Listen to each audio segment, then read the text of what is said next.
लिया और नोट। ठीक है, तो प्रेशर, वॉल्यूम और टेम्परेचर है और उसमें नंबर ऑफ मोल्स जैसे अपन ने लास्ट टाइम लिखा था, तो प्रेशर और वॉल्यूम में रिलेशन होता है तो अपन कहते हैं बॉयल्स लॉ। सर ये टॉपिक को आपने कंटिन्यू किया है ना? हाँ बिल्कुल कंटिन्यू कर रहा हूँ मैं। Okay sir. और बस ये बना रहा हूँ ताकि अपन को ये पता रहे कि दो लॉज तो अपन पढ़ चुके हैं, एक डायरेक्टली प्रोपोर्शनल वाला और एक इनवर्सली प्रोपोर्शनल वाला।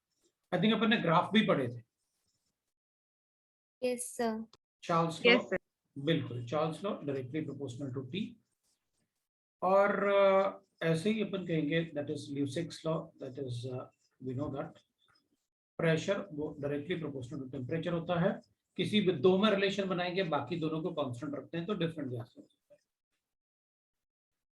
इसमें अपन ने मतलब जैसे volume directly proportional to n, that is Avogadro's law.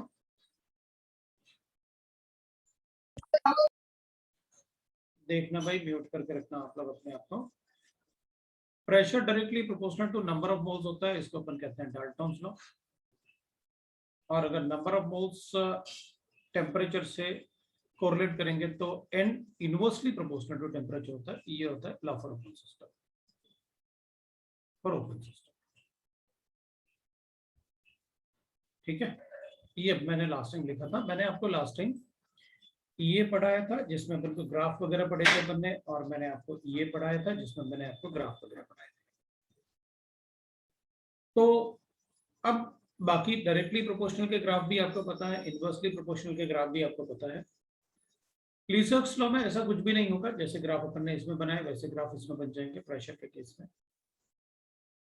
Log वाले ग्राफ भी आपको पता है, अपन पढ़ लेते हैं। दैट इज अगर मान लो अपन ल्यूसिक्स लॉ की बात करें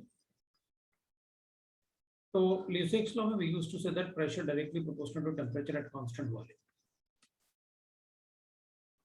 और कांस्टेंट वॉल्यूम का मतलब हो जाएगा कि अगर मान लो अज्यूम कर लेते हैं अपने पास एक वेसल है और उसमें गैस है, स्टील वेसल है और उसमें गैस है। अगर अपन इसका टेम्परेचर बढ़ाएं, सपोज 300 डिग्री सेंटीग्रेड है और 300 केल्विन ले लेते हैं, 300 केल्विन है और उसका टेम्परेचर अपन T2 कर देते हैं कितना, 400 केल्विन। ऑब्वियसली बात है अगर इसका टेम्परेचर बढ़ाओगे और वॉल्यूम कांस्टेंट है तो kinetic energy of particle increase होगा, और काइनेटिक एनर्जी अगर इंक्रीज होगा तो पार्टिकल आपस में कोलाइड करके ज्यादा प्रेशर जनरेट करेंगे। कैलकुलेट कैसे करेंगे अपन तो बता देंगे, pressure P1 upon T1, P upon T is equal to constant है तो P1 upon T1 is equal to P2 upon T2। तो इससे अपन कैलकुलेट करके बता देंगे कि अगर आपके पास T1 300 केल्विन है, ये 400 केल्विन है, तो अगर इनिशियल प्रेशर मुझे इसका गिवन है P1, सपोज करते हैं 2 एटमॉस्फेयर, तो इसका प्रेशर T2 400 करने से कितना प्रेशर हो जाएगा we are able to calculate. P1 अपन को गिवन है, T1 गिवन है, T2 अगर टेम्परेचर बढ़ाओगे तो ऑब्वियसली बात है प्रेशर बढ़ जाएगा, वॉल्यूम कांस्टेंट है। तो गे-लुसाक्स लॉ में वी नो दैट ग्राफ वगैरह अगर बनाना है तो प्रेशर, वॉल्यूम, प्रेशर और टेम्परेचर डायरेक्टली प्रोपोर्शनल है, the graph will be like this. और अगर अपन कहेंगे कि भाई प्रेशर लॉग ऑफ P और लॉग ऑफ V, अगर P और V का ग्राफ बनाना है, log of P and log of V, तो अपन को पता है P upon T is equal to constant, तो it will be positive slope होगा। तो अपन ऐसे बनाते हैं। मैंने आपको लास्ट टाइम एक इनवर्सली प्रोपोर्शनल का ग्राफ भी बताया था, एक डायरेक्टली प्रोपोर्शनल के ग्राफ भी बताए थे, और आप ग्राफ ड्रॉ कर सकते हैं। सो ये आपका थर्ड लॉ था। अब अगर अपन फोर्थ लॉ की बात करें तो अपन कहेंगे फोर्थ लॉ में it will be Avogadro's law. Avogadro's law में we say that that is volume is directly proportional। तो अपन लिखते हैं at constant pressure and temperature, मतलब दोनों कांस्टेंट है, प्रेशर भी एंड टेम्परेचर भी। The volume occupied by any gas, the volume occupied by any gas, occupied by any gas will be is directly proportional to number of moles of the gas, proportional to number of moles of gas, वो directly proportional होगा। तो अपन कहेंगे ठीक है, इसमें आपने V directly proportional to N बताया, इसका मतलब है V upon N is equal to constant. So I can write that V upon N, that is V1 upon N1 is equal to V2 upon N2 बता देंगे। तो इसमें question कैसे आएंगे, तो अपन को ऐसे एग्जांपल अगर अपन लेते हैं कोई, तो अपन कहेंगे मेरे पास एक बैलून है ऐसे, दिस इज अ बैलून, एक बैलून है जिसका वॉल्यूम मुझे गिवन है सपोज 5 लीटर्स और इसमें नंबर ऑफ मोल्स गिवन है 2 मोल्स। इस बैलून को थोड़ा सा प्रिक करते हैं अपन, मतलब इसमें एक छोटा सा होल कर देते हैं, होल करेंगे तो गैस लीक करेगा। सो इसमें से अगर गैस लीक करेगा तो ऑब्वियस सी बात है, अगर जो बैलून होगा वो छोटा साइज का होता रहेगा जैसे जैसे गैस लीक करेगा। तो अगर इसमें नंबर ऑफ मोल्स सपोज करते हैं 0.5 बचा हुआ है लेफ्ट, तो बताओ इसका वॉल्यूम कितना होगा, तो अपन कहेंगे इसको V2 ले लूंगा, तो V1 अपन N1 is equal to V2 अपन N2 कर लेते हैं। V1 मुझे 5 गिवन था, तो 5/2 इज इक्वल टू V2 मुझे कैलकुलेट करना है और ये 0.5 है। तो फिर इसका वॉल्यूम कितना बचेगा, मतलब जो भी ये वैल्यूज अपन कैलकुलेट करते हैं इक्वेशन से, वो वैल्यूज लेफ्ट होता है। तो अपने पास आ गया V2 will be equal to 2.5 divided by 2 that is 1.25। तो इसका वॉल्यूम अगर इससे गैस लीक करेगा तो इसमें पहले 2 मोल्स गैस था, अभी इसमें कितना मोल्स हो गया, 0.5 मोल्स गैस हो गया। तो अगर देखा जाए तो आपने 1/4 कर लिया moles, since they are directly proportional. तो मैं बता सकता हूं अगर आप नंबर ऑफ मोल्स को 1/4 करोगे तो मैं वॉल्यूम को भी 1/4 कर लूंगा। तो आपने 5/4 वॉल्यूम भी कर दिया, तो होना भी चाहिए वो, तो आंसर इतना ही आना चाहिए क्योंकि दे आर डायरेक्टली प्रोपोर्शनल। और बैलून में अपन को पता है एटमॉस्फेरिक प्रेशर कांस्टेंट है, टेम्परेचर कांस्टेंट होगा बैलून में। सो लाइक दैट अपन को क्वेश्चंस मिल सकते हैं एवोगैड्रोस लॉ।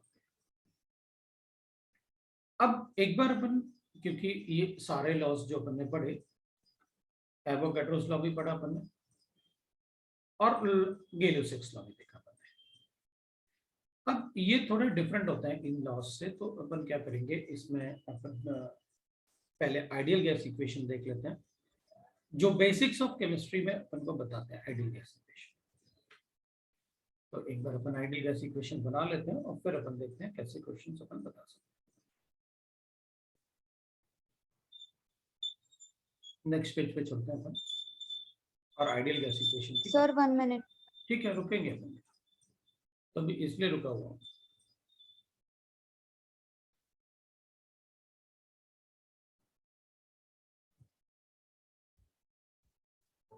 Done sir. हो गया? Yes sir. चलो अब दूसरे पेज पे चलते हैं। अगर हम आइडियल गैस की बात करेंगे तो ideal gas equation,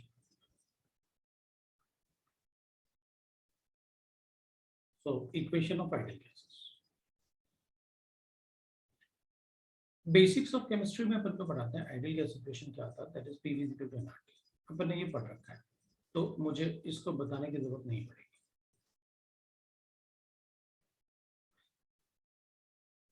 most of the cases में अपन प्रेशर को एटमॉस्फेयर में लेते हैं, वॉल्यूम को लीटर में लेते हैं, नंबर ऑफ मोल्स का कोई यूनिट नहीं होता, R इज अ कांस्टेंट, और टेम्परेचर को केल्विन में लेते हैं। तो अब अपन को पता है कि भाई अगर आप इसको एटमॉस्फेयर में, इसको लीटर में, तो R का वैल्यू जो अपन लेते हैं वो 1/12 ले लेते हैं, एटमॉस्फेयर लीटर पर kelvin, like that we can take. तो वो अपन को पता है R के वैल्यूज कैसे लेते हैं, मैं उसमें वापस नहीं जाना चाहता क्योंकि वो काफी बार पढ़ा था। अपन को ये चेक करना है कि what is the significance of R, R है क्या। सो सिग्निफिकेंस ऑफ R के वैल्यूज अपन ने पढ़े, बट R को मैं क्या समझूं,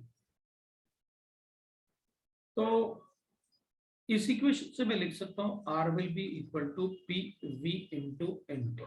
वैसे तो अपन को पता है pressure into volume is equal to work done होता है, या प्रेशर को अपन बता सकते हैं फोर्स अपॉन एरिया। वॉल्यूम अपन को पता है दैट इज एल क्यूब, या आप लिख सकते हो वॉल्यूम को एरिया इंटू लेंथ, और डिवाइड बाय कर सकता हूँ एन इंटू टी।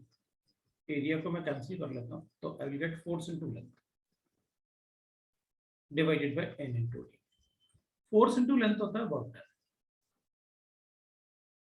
वो तो पहले ही आप बोल रहे थे pressure into volume work done होता है, इसलिए बोल रहे थे एन इंटू टी। अगर मैं ये दोनों वैल्यूज को 1 बना, तो मैं आर को वर्क डन के बराबर बोल सकता हूँ। 1 कैसे? गैस के नंबर ऑफ मोल्स 1 ले लो और टेम्परेचर को 1 डिग्री फॉर 1 डिग्री राइज, मतलब आर जो होता है it signifies the work done by the gas, work done by 1 mole of a gas, मतलब ये 1 मोल होगा। सो मेरे पास 1 मोल ऑफ अ गैस है और उसका मुझे टेम्परेचर 1 डिग्री राइज करना है, तो कितना वर्क डन करना पड़ेगा? That is R. So work done by 1 mole of a gas to increase its temperature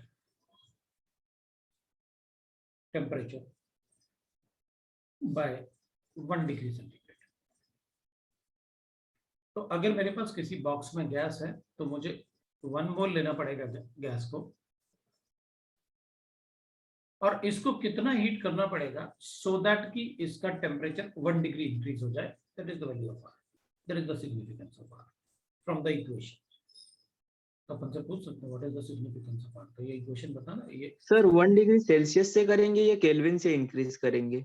आपने लिखा इंक्रीजेस बाय ना, तो अगर मान ले मैंने सपोज किया तुमसे कि मेरे पास 26 डिग्री सेंटीग्रेड से आप 27 डिग्री सेंटीग्रेड में इंक्रीज करते हो, तो इनका डिफरेंस 1 डिग्री आएगा, मतलब मैं 1 लिखूंगा। Yes sir.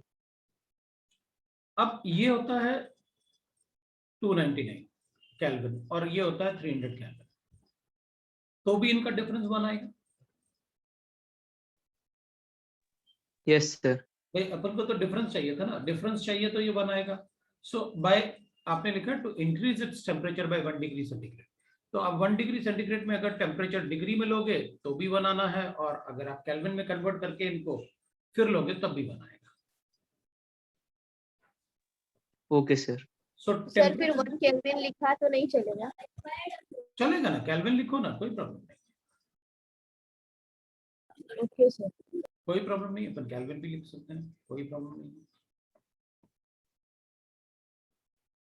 So that is 1 degree rise in temperature.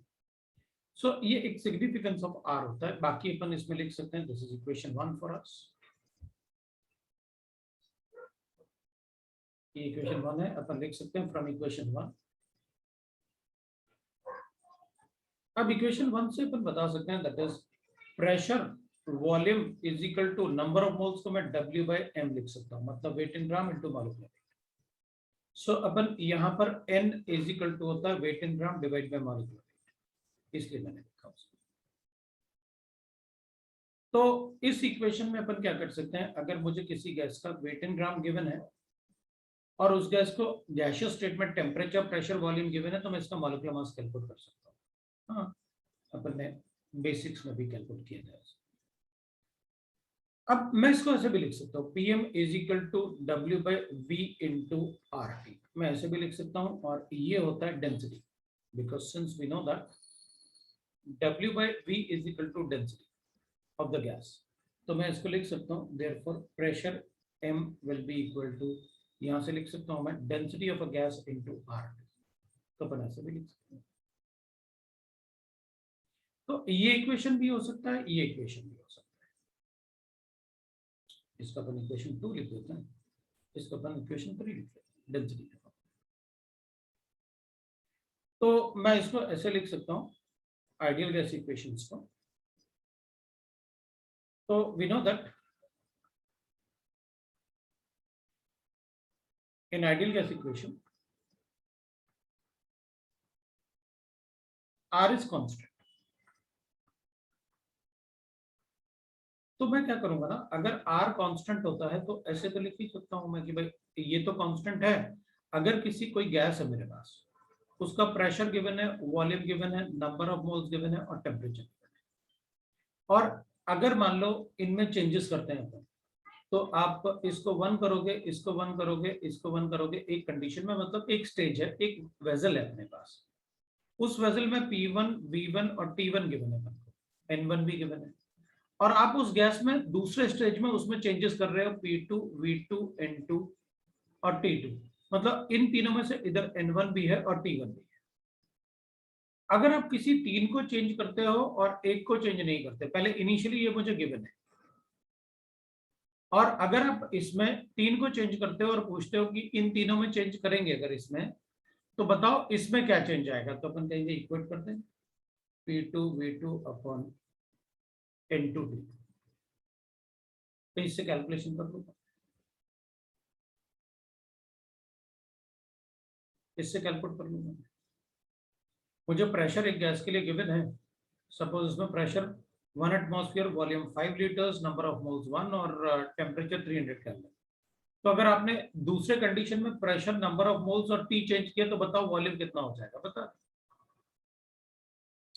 अगर मान लो नंबर ऑफ मोल्स और टेम्परेचर कांस्टेंट है, then it will become Boyle's law. N और टी को कांस्टेंट ले लो तो फिर P1 V1 is equal to P2 V2 बन जाएगा। अगर प्रेशर और नंबर ऑफ मोल्स कांस्टेंट है तो V1 upon T1 is equal to V2 upon T2 बन जाएगा। जो भी कांस्टेंट होगा उसको कांस्टेंट लेके और बाकी अपन यूज कर लेंगे, मतलब अल्टीमेटली हम इस इक्वेशन से सारे लॉस को सॉल्व कर सकते हैं।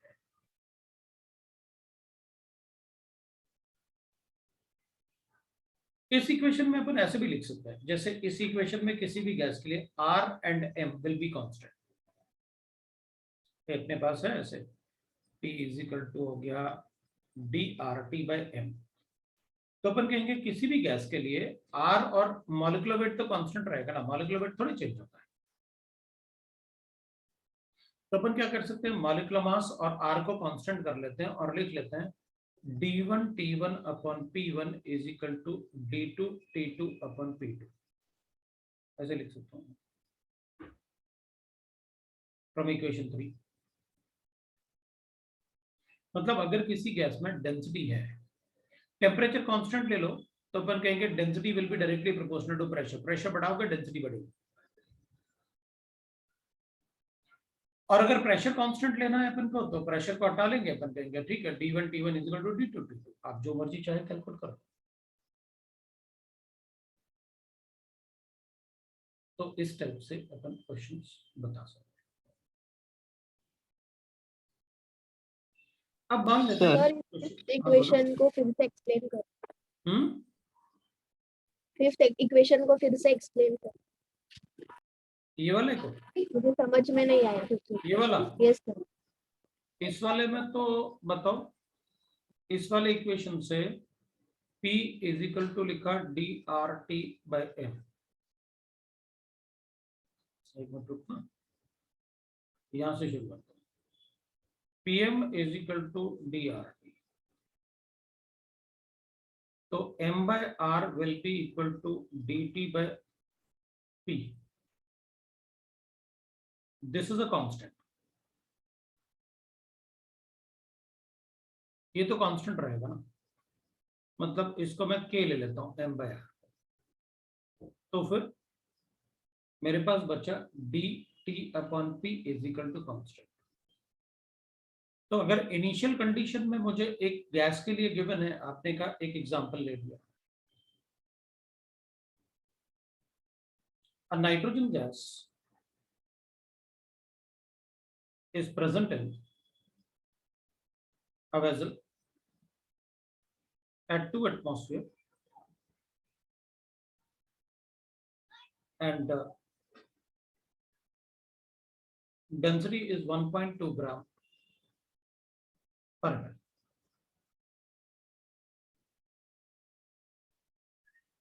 If the pressure of the gas increases to 3 atmosphere at constant temperature, calculate its density, density of gas, मतलब N2 गैस की डेंसिटी बता दो। अब आपने यहाँ पर क्या किया, टेम्परेचर कांस्टेंट बना दिया, मतलब T1 और T2 बराबर हो गए, मतलब अब आपने T को भी K में डाल दिया, तो मेरे पास क्या होगा आंसर, लिखूंगा मैं D1 upon P1, D1 by P1 equals to D2 by P2। बिल्कुल D2 by P2 कर देंगे। D1 कितना गिवन है अपन को 1.2 और P1 कितना गिवन है 2 एटमॉस्फेयर। आपने डेंसिटी D2 पूछा है और T2 में आपने 3 एटमॉस्फेयर लिखा हुआ है, लो भाई आपका आंसर आ गया। Therefore D2 will be equal to, multiply करोगे 3.6, आप इसी को डिवाइड कर लो, 0.6 और 3 6 जा 18, सर 1.8। लो भाई आप ग्राम पर, हाँ सर 1.8। लो भाई आ गया ग्राम पर है। अब बताओ,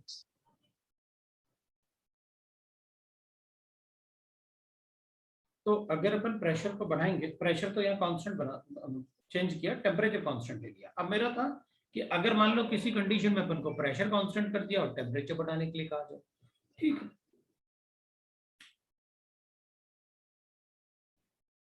नेक्स्ट पेज पे जाने वाला।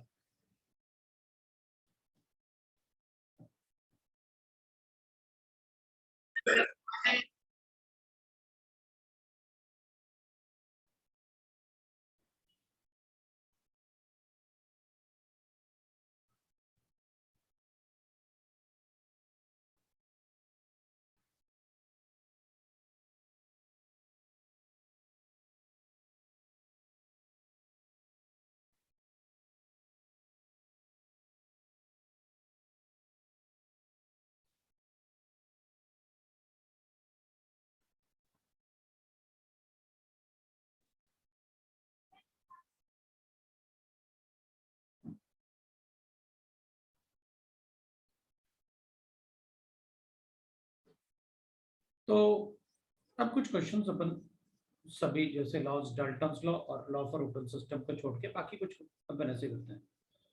सो application of gas laws, gas laws कुछ एप्लीकेशंस कर लेते हैं। अब जैसे बॉयल्स लॉ है,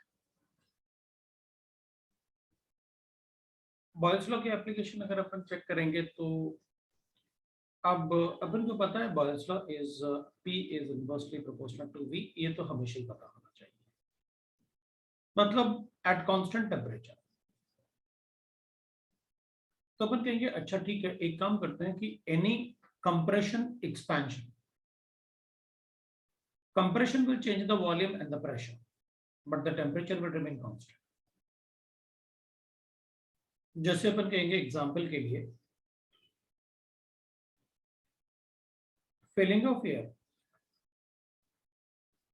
in cycle tube, है ना, in a cycle tube by the pump,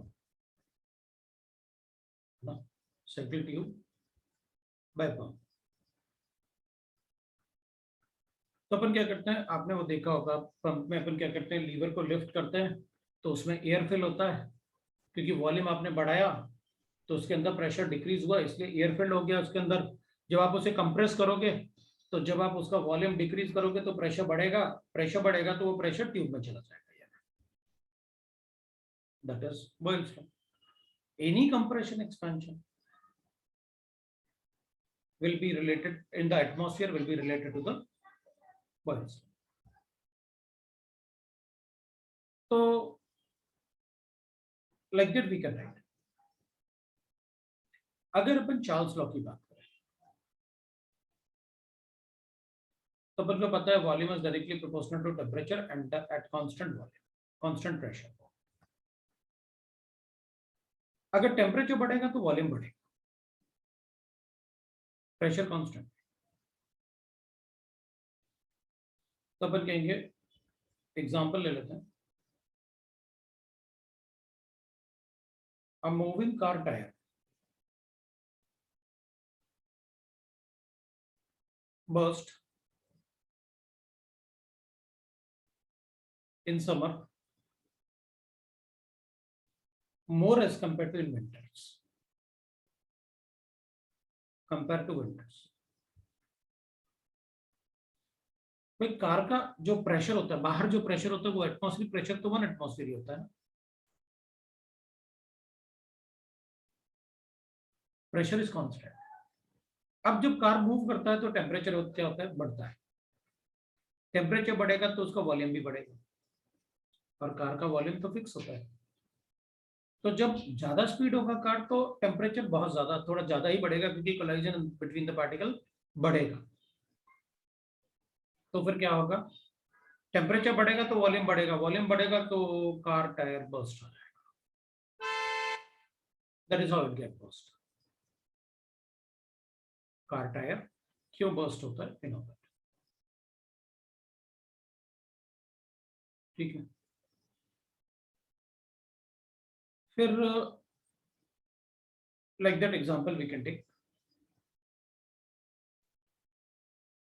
Third, we can write that Lewis' law, Lewis' law.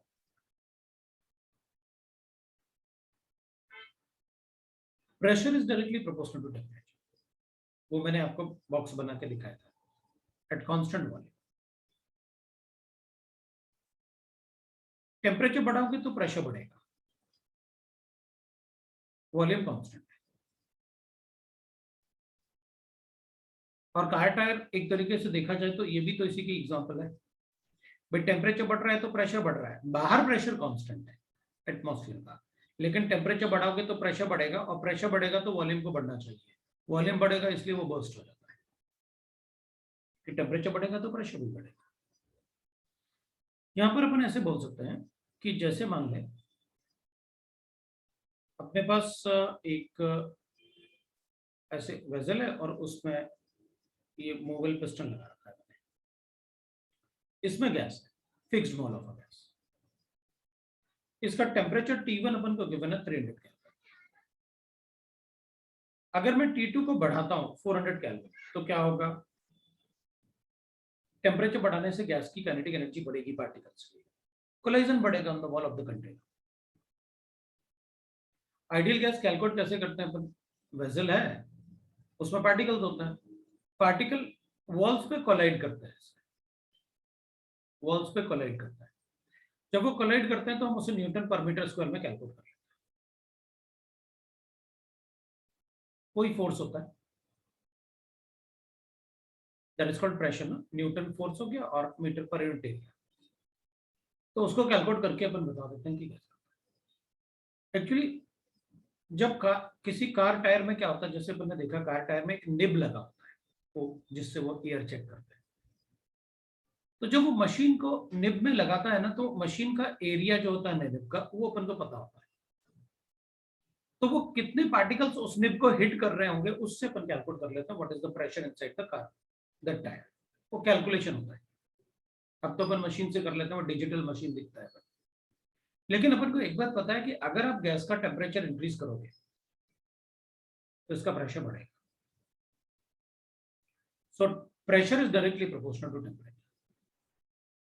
अगर आप इसका प्रेशर बढ़ाना नहीं चाहते, टेम्परेचर बढ़ाना चाहते हो लेकिन प्रेशर ना बढ़े, ऐसा तो पॉसिबल नहीं है, क्योंकि टेम्परेचर बढ़ाओगे तो प्रेशर तो बढ़ेगा।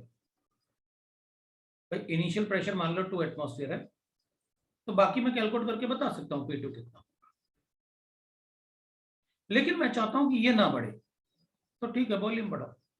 कितना बढ़ाऊं वॉल्यूम, ताकि वो 2 एटमॉस्फेयर ही रहे, क्योंकि टेम्परेचर बढ़ाओगे तो प्रेशर बढ़ेगा, और अगर आप प्रेशर को नहीं बढ़ाना चाहते तो टेम्परेचर के रिस्पेक्ट में वॉल्यूम बढ़ाओ। Volume directly proportional to temperature. दोनों में से किसी एक को तो बढ़ाना पड़ेगा। अगर आप टेम्परेचर बढ़ाओगे तो प्रेशर और वॉल्यूम दोनों में से किसी एक को चेंज करना पड़ेगा। अगर आप चाहते हो वॉल्यूम कांस्टेंट रहे तो टेम्परेचर बढ़ाने से प्रेशर बढ़ेगा, और अगर आप चाहते हो कि प्रेशर कांस्टेंट रहे तो टेम्परेचर बढ़ाने से आपको वॉल्यूम बढ़ाना पड़ेगा।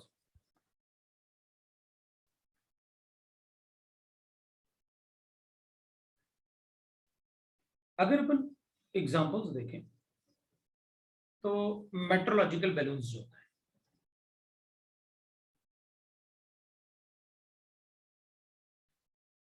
बैलून्स जो होता है और वेदर बैलून्स भी होते बोलते हैं उनको, मेट्रोलॉजिकल बैलून्स को, या वेदर बैलून्स जो होते हैं।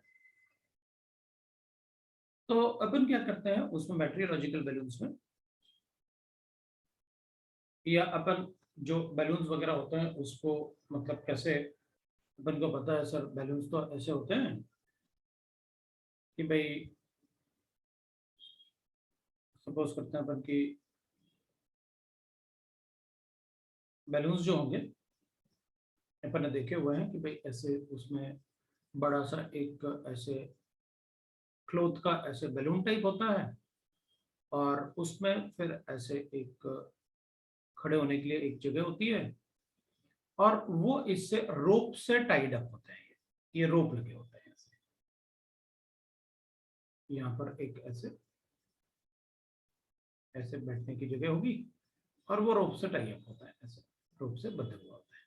तो वो अपन ने देखा हुआ है। तो अब इस रूप में एक मशीन भी लगी होती है ऐसे, तो मशीन लगी होती है जिससे फ्लेम्स जाते हैं ऐसे, है ना, मशीन इसमें टाई अप होता है, और ये हमारे खड़े होने की जगह होती है उसमें, जैसे आप लोगों ने देखा होगा, और ये पूरा खुला हुआ होता है यहाँ पर।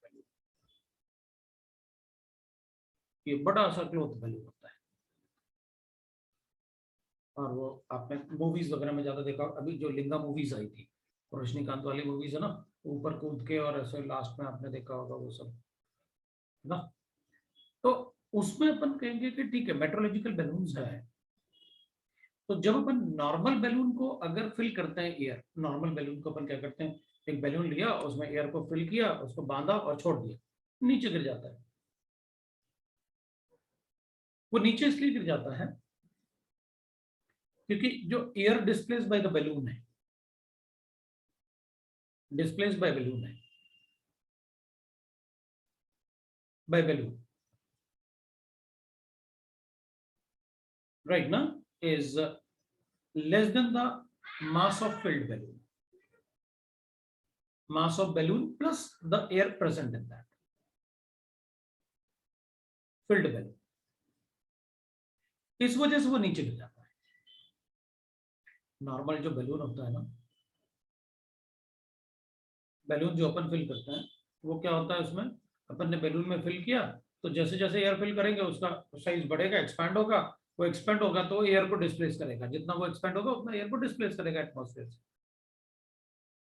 अब अपन ने उसी के एयर को ऐसे माउथ से उसी में फिल कर दिया, और मास ऑफ बैलून भी है, तो ये दोनों मिला के इससे ज्यादा होता है।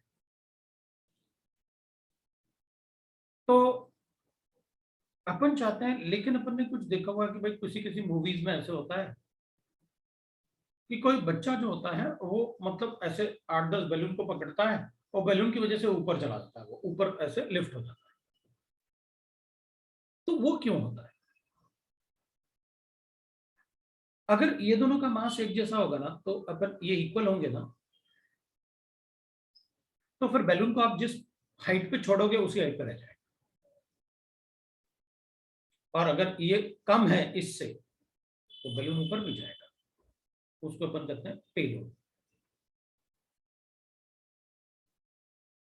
पेलोड। तो अब पेलोड क्या होता है, पहले मतलब एक बार और अपन समझ लेते हैं पहले। अच्छा देख, मैंने आपसे कहा कि मैंने एक बैलून लिया और उसमें एयर फिल किया, उसको हवा में छोड़ा, वो नीचे गिर गया। लेकिन तुमने क्या किया, एक बैलून लिया और उसमें हीलियम फिल किया, तुम्हारा बैलून ऊपर जा रहा है, मेरा बैलून नीचे गिर गया। अब हुआ क्या, मैंने तो बैलून में एयर ही फिल किया और बाहर भी एयर है, मैंने तो बैलून में एयर फिल किया और बाहर भी एयर है। तो मेरे बैलून ने जो एयर डिस्प्लेस किया वो बैलून के वॉल्यूम के बराबर डिस्प्लेस किया होगा, और मैंने उसके अंदर एयर फिल कर दिया, तो mass of field balloon will be more than the air displace by this. लेकिन तुमने क्या किया कि जो एयर फिल्ड, तो आपने एयर को डिस्प्लेस किया आपने, और उसके अंदर क्या किया, मास ऑफ फिल्ड बैलून का जो मास है ना, वो एयर से डिस्प्लेस से ये वाला मास ज्यादा था। मतलब आपके केस में ये ऐसे हो गया air displaced by balloon is greater than mass of air.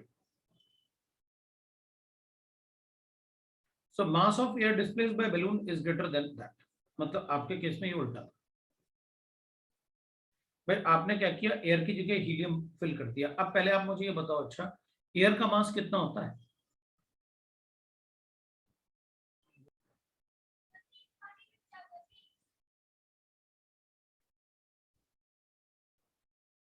सब चुप। अपन एयर को N2 प्लस O2 अज्यूम करते हैं, N2 प्लस O2 अज्यूम करते हैं।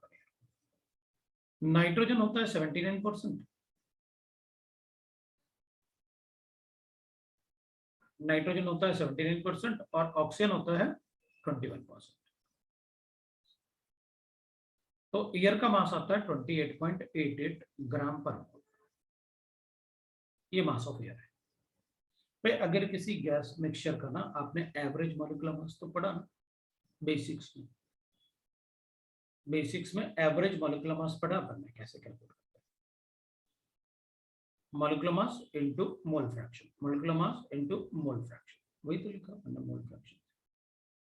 This is the mass of air. अपन इसको 29 ले लिया करेंगे कैलकुलेशन, डिपेंडिंग आप 28.88 भी ले सकते हैं। मास ऑफ एयर बहुत ज्यादा होता है और हीलियम का मास कितना होता है? 4 ग्राम। आप डिस्प्लेस कर रहे हो कितना ग्राम? 28.88 ग्राम, और आप उसमें फिल क्या कर रहे हो? 4 ग्राम। अब बैलून का मास भी है, कितना मास होगा बैलून का देख लेंगे। तो अपन क्या करेंगे, हम इसको मतलब जैसे जैसे अगर आपका मास ऑफ फिल्ड बैलून, अगर आपका मास ऑफ फिल्ड बैलून बड़ा है, ये मास ऑफ फिल्ड बैलून अगर बड़ा है एयर डिस्प्लेस से, तो आपका बैलून ऊपर नहीं जाने वाला। आपको मास ऑफ एयर डिस्प्लेस्ड बड़ा होना चाहिए मास ऑफ फिल्ड बैलून से, तो ऊपर जाएगा। चलो देखते हैं पर कैसे। ये बैलून अपन को दिख रहा है, इस बैलून की बात करते हैं। अब मैं एक सिंपल कैलकुलेशन लेता हूं। देख मैं क्या करूंगा, अब देख बैलून का मास बहुत बड़ा होता है, मैं सिर्फ कैलकुलेशन के लिए कर रहा हूं ऐसे। मान ले मेरे बैलून 10 किलो का था, 10 केजी का था, बस। अब जितना बड़ा बैलून होगा, इसका जितना बड़ा वॉल्यूम होगा, इसका वॉल्यूम मान लेता हूं मैं, अब बहुत बड़ा वॉल्यूम है, मैं इसको ले लेता हूं 100 litre.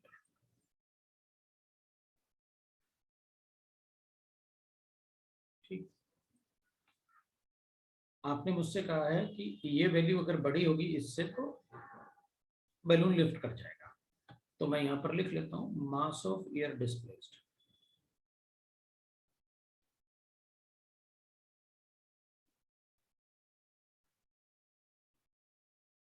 Minus mass of field balloon.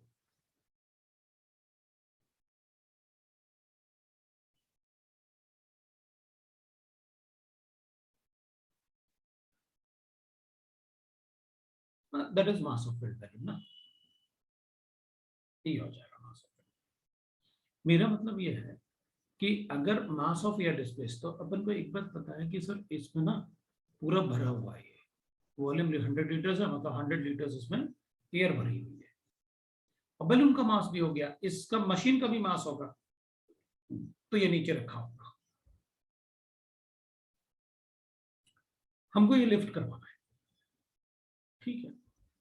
तो अपन को पता है मास ऑफ एयर डिस्प्लेस मतलब मुझे वॉल्यूम ऑफ एयर तो पता है, जितना बड़ा बैलून होगा उतना ही बड़ा आप वॉल्यूम ऑफ एयर डिस्प्लेस को मैं अज्यूम कर लेता हूं। अब मास ऑफ बैलून मुझे पता है 10 kg। अब इसके अंदर तो एयर है ना भाई, वो तो खुला हुआ होता है, ये आपने तो थ्रेड वगैरह लगा रखे हैं, रस्सी बांध रखी, वो तो खुला हुआ है। अपन क्या करेंगे, इसको गर्म करेंगे एयर को। वॉल्यूम तो फिक्स, प्रेशर इसके अंदर 1 एटमॉस्फेयर होगा क्योंकि बाहर भी 1 एटमॉस्फेयर।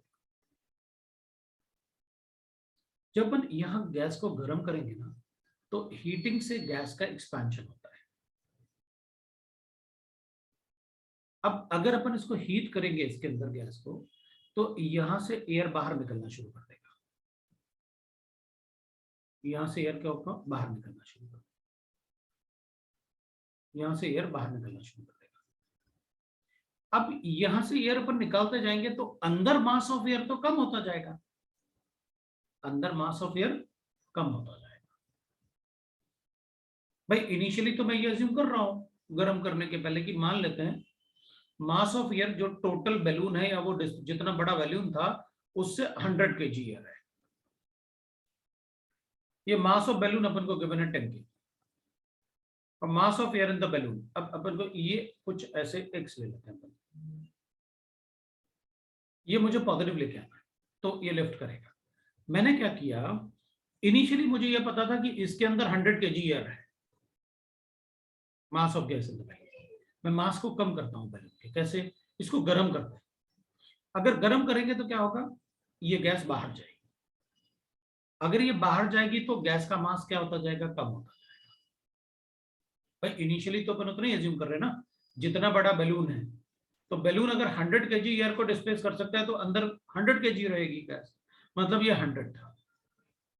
लेकिन जब अपन उसे गर्म करेंगे तो ये गैस बाहर निकलेगी। जब वो गैस बाहर निकलेगी तो ऑब्वियस सी बात है क्या होगा, इसमें मास ऑफ एयर कम होगा। अगर ये वैल्यू कम हो गई अंदर तो मास ऑफ फिल्ड बैलून का मास कम होना शुरू हो जाएगा, क्योंकि यहां से बाहर निकलने वाली है जैसे जैसे अपन गर्म करेंगे। तो आपने इनिशियली देखा होगा वो क्या करते हैं, बैलून को लिफ्ट करने के लिए इसको, मशीन को क्या करते हैं, इसमें फायर अंदर लेके जाते हैं, उसको जलाते हैं और इसके अंदर टेम्परेचर बढ़ाएंगे ताकि एयर एस्केप करे। वहां डेंसिटी बढ़ेगी तो एयर एस्केप करेगा, बाहर एस्केप करेगा तो मास ऑफ फिल्ड बैलून क्या हो जाएगा, मास ऑफ फिल्ड बैलून क्या हो जाएगा, छोटा हो जाएगा। इतना हीट करेंगे कि मास ऑफ फिल्ड बैलून छोटा हो जाए। अब मास ऑफ फिल्ड बैलून और इसमें जितना ज्यादा डिफरेंस होगा, अगर ये value mass of air displace और मास ऑफ फिल्ड बैलून अगर पॉजिटिव रहा तो बैलून ऊपर लिफ्ट करेगा। अब अपन क्या करेंगे कि ये मान लो इन दोनों का डिफरेंस मान लेते हैं कि यहां पर अपन ने कहा कि भाई ये 10+ है और अपन ने इतना कर लिया इसको कि ये मान लेते हैं मैं x का वैल्यू जो है वो कुछ वैल्यू डालता हूं। मान लो मेरी मर्जी, मैंने x को इतना कर लिया कि ये 90 हो गया, तो अपन कहेंगे 90 + 10 100 हो गया और ये 100 kg। अब पेलोड इज 0, तो अपन कहेंगे अब क्या होगा, अब बैलून अभी लिफ्ट नहीं करेगा क्योंकि इनको क्या होना चाहिए, डिफरेंस को पॉजिटिव।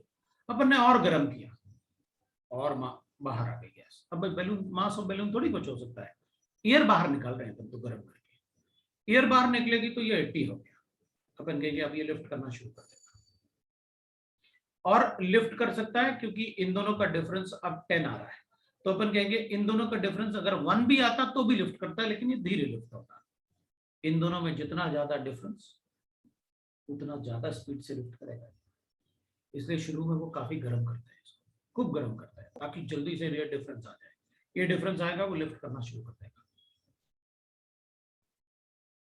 और जब अपन को नीचे लाना होता है ना बैलून, तो अपन इसको धीरे धीरे धीरे धीरे क्या करते हैं, इसको बंद करते हैं ताकि एयर वापस इसके अंदर जाए, और इसके अंदर जाएगी तो इसका मास बढ़ेगा, इन दोनों में डिफरेंस कम होगा तो वो धीरे धीरे धीरे धीरे धीरे नीचे आना शुरू हो जाएगा।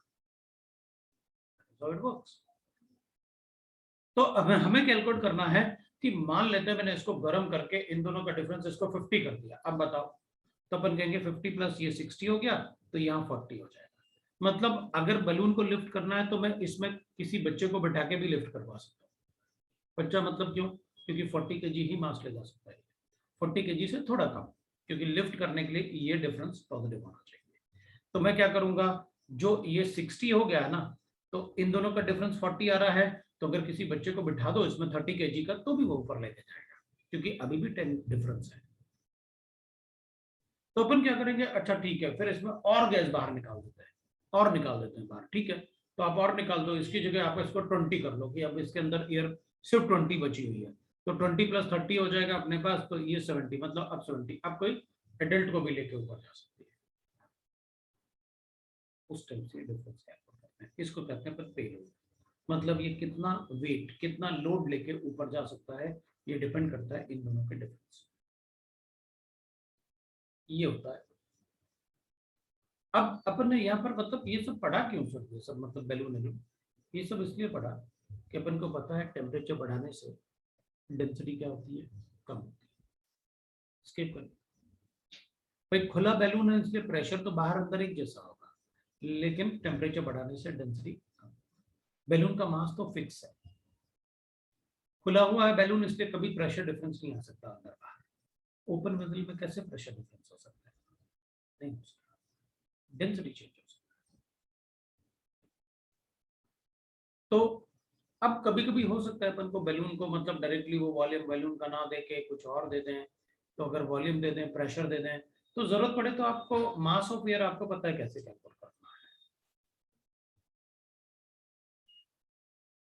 मास ऑफ एयर आपको पता है कैसे कैलकुलेट करना है। मेरी आवाज आ रही है? यस सर, आ रही है। अरे यार,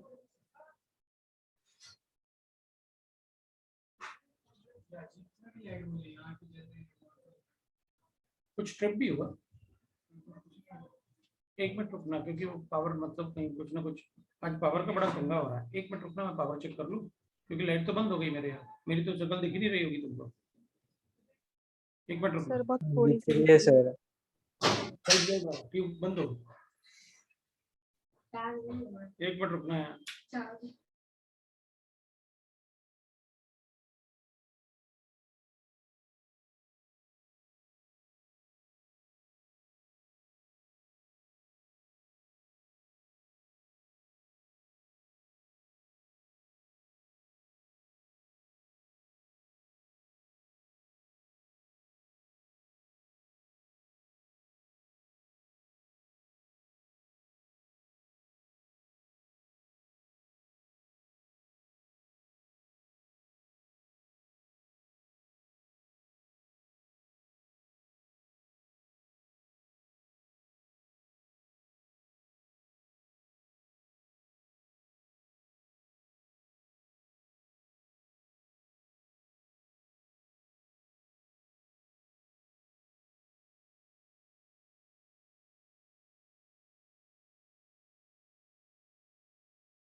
चलेगा, वो अजीब सही हो रहा है। अब एक्चुअली ना आज 3 o'clock से क्लास हुआ, 4 o'clock पावर कट। तुम्हारे क्लास पे जस्ट पहले आया पावर 6 o'clock, और उसके बाद फिर अभी एक फेज गया। मतलब अच्छा है, नेट चल रहा है और थोड़ा लाइट है। नेट आया अभी तो वो चला, नेट आया तो पावर लाइट चला गया, इसलिए मैंने चेक किया, पता नहीं क्या है। चलो अपन देखते हैं। चाहिए अपन ये चेक कर रहे थे। हाँ, तो कब अब भाई मास ऑफ एयर डिस्प्लेस मुझे डायरेक्टली गिवन होगा या मुझे कैलकुलेट भी करना पड़ सकता है? आपको कैलकुलेट भी करना पड़ सकता है। मतलब कैसे कैलकुलेट करेंगे? तो अपन कहेंगे number of moles of air होगा तो मॉलिक्यूलर वेट से मल्टीप्लाई करेंगे। और यहाँ पर मास ऑफ बैलून तो ऐसे नहीं हो सकता, लेकिन गैस के लिए बोल सकते हैं। भाई मेरी मर्जी, हो सकता है मैं इसको पूरा बंद कर दूं और इसमें हीलियम भर दूं, और हीलियम गैस का मास प्लस बैलून का मास इससे छोटा हो तो भी पेलोड बन जाएगा। तो इसमें कोई गैस का मास भी मैं कैलकुलेट कर सकता हूँ। जो भी गैस आप फिल करना चाहो, अगर दूसरा गैस फिल करना चाहो तो मैं वो भी ले सकता हूँ, और उसका मॉलिक्यूलर वेट। अब इसमें एक चीज और हो सकता है, जो ये मॉलिक्यूलर मास है, हो सकता है अपन को पीवी अपॉन आरटी से कैलकुलेट करना है, नंबर ऑफ मोल्स। इसको भी अपन को पीवी अपॉन आरटी से कैलकुलेट करना है। अब ये तो बैलून, वॉल्यूम ऑफ बैलून होगा, ये भी वॉल्यूम ऑफ बैलून ना, वो तो वॉल्यूम ऑफ बैलून हो सकता है। तो अब वॉल्यूम ऑफ बैलून अपन को गिवन हो गए क्वेश्चन में, मतलब वो तो गिवन ही होगा। नहीं गिवन है तो कभी कभी हो सकता है इसकी जगह अपन को रेडियस वगैरह गिवन, हम खुद कैलकुलेट कर लेंगे। अगर रेडियस या डायमीटर ऑफ द बैलून दिया तो हमें फर्क नहीं पड़ता, और डायरेक्टली दे दो वही सब्स्टिट्यूट कर लूंगा यहाँ पर, क्योंकि जितना बड़ा बैलून होगा उतना ही वो एयर डिस्प्लेस करेगा और उतना ही गैस उसमें हम फिल करेंगे, तो दोनों जगह वॉल्यूम तो एक जैसे होगा।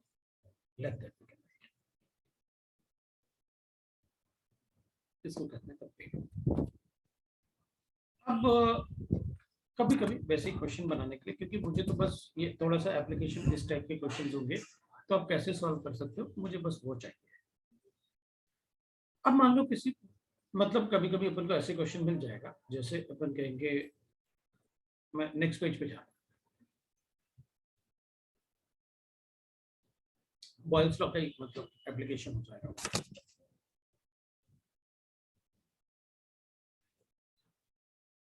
नेक्स्ट पेज पे जाने वाला हूं मैं।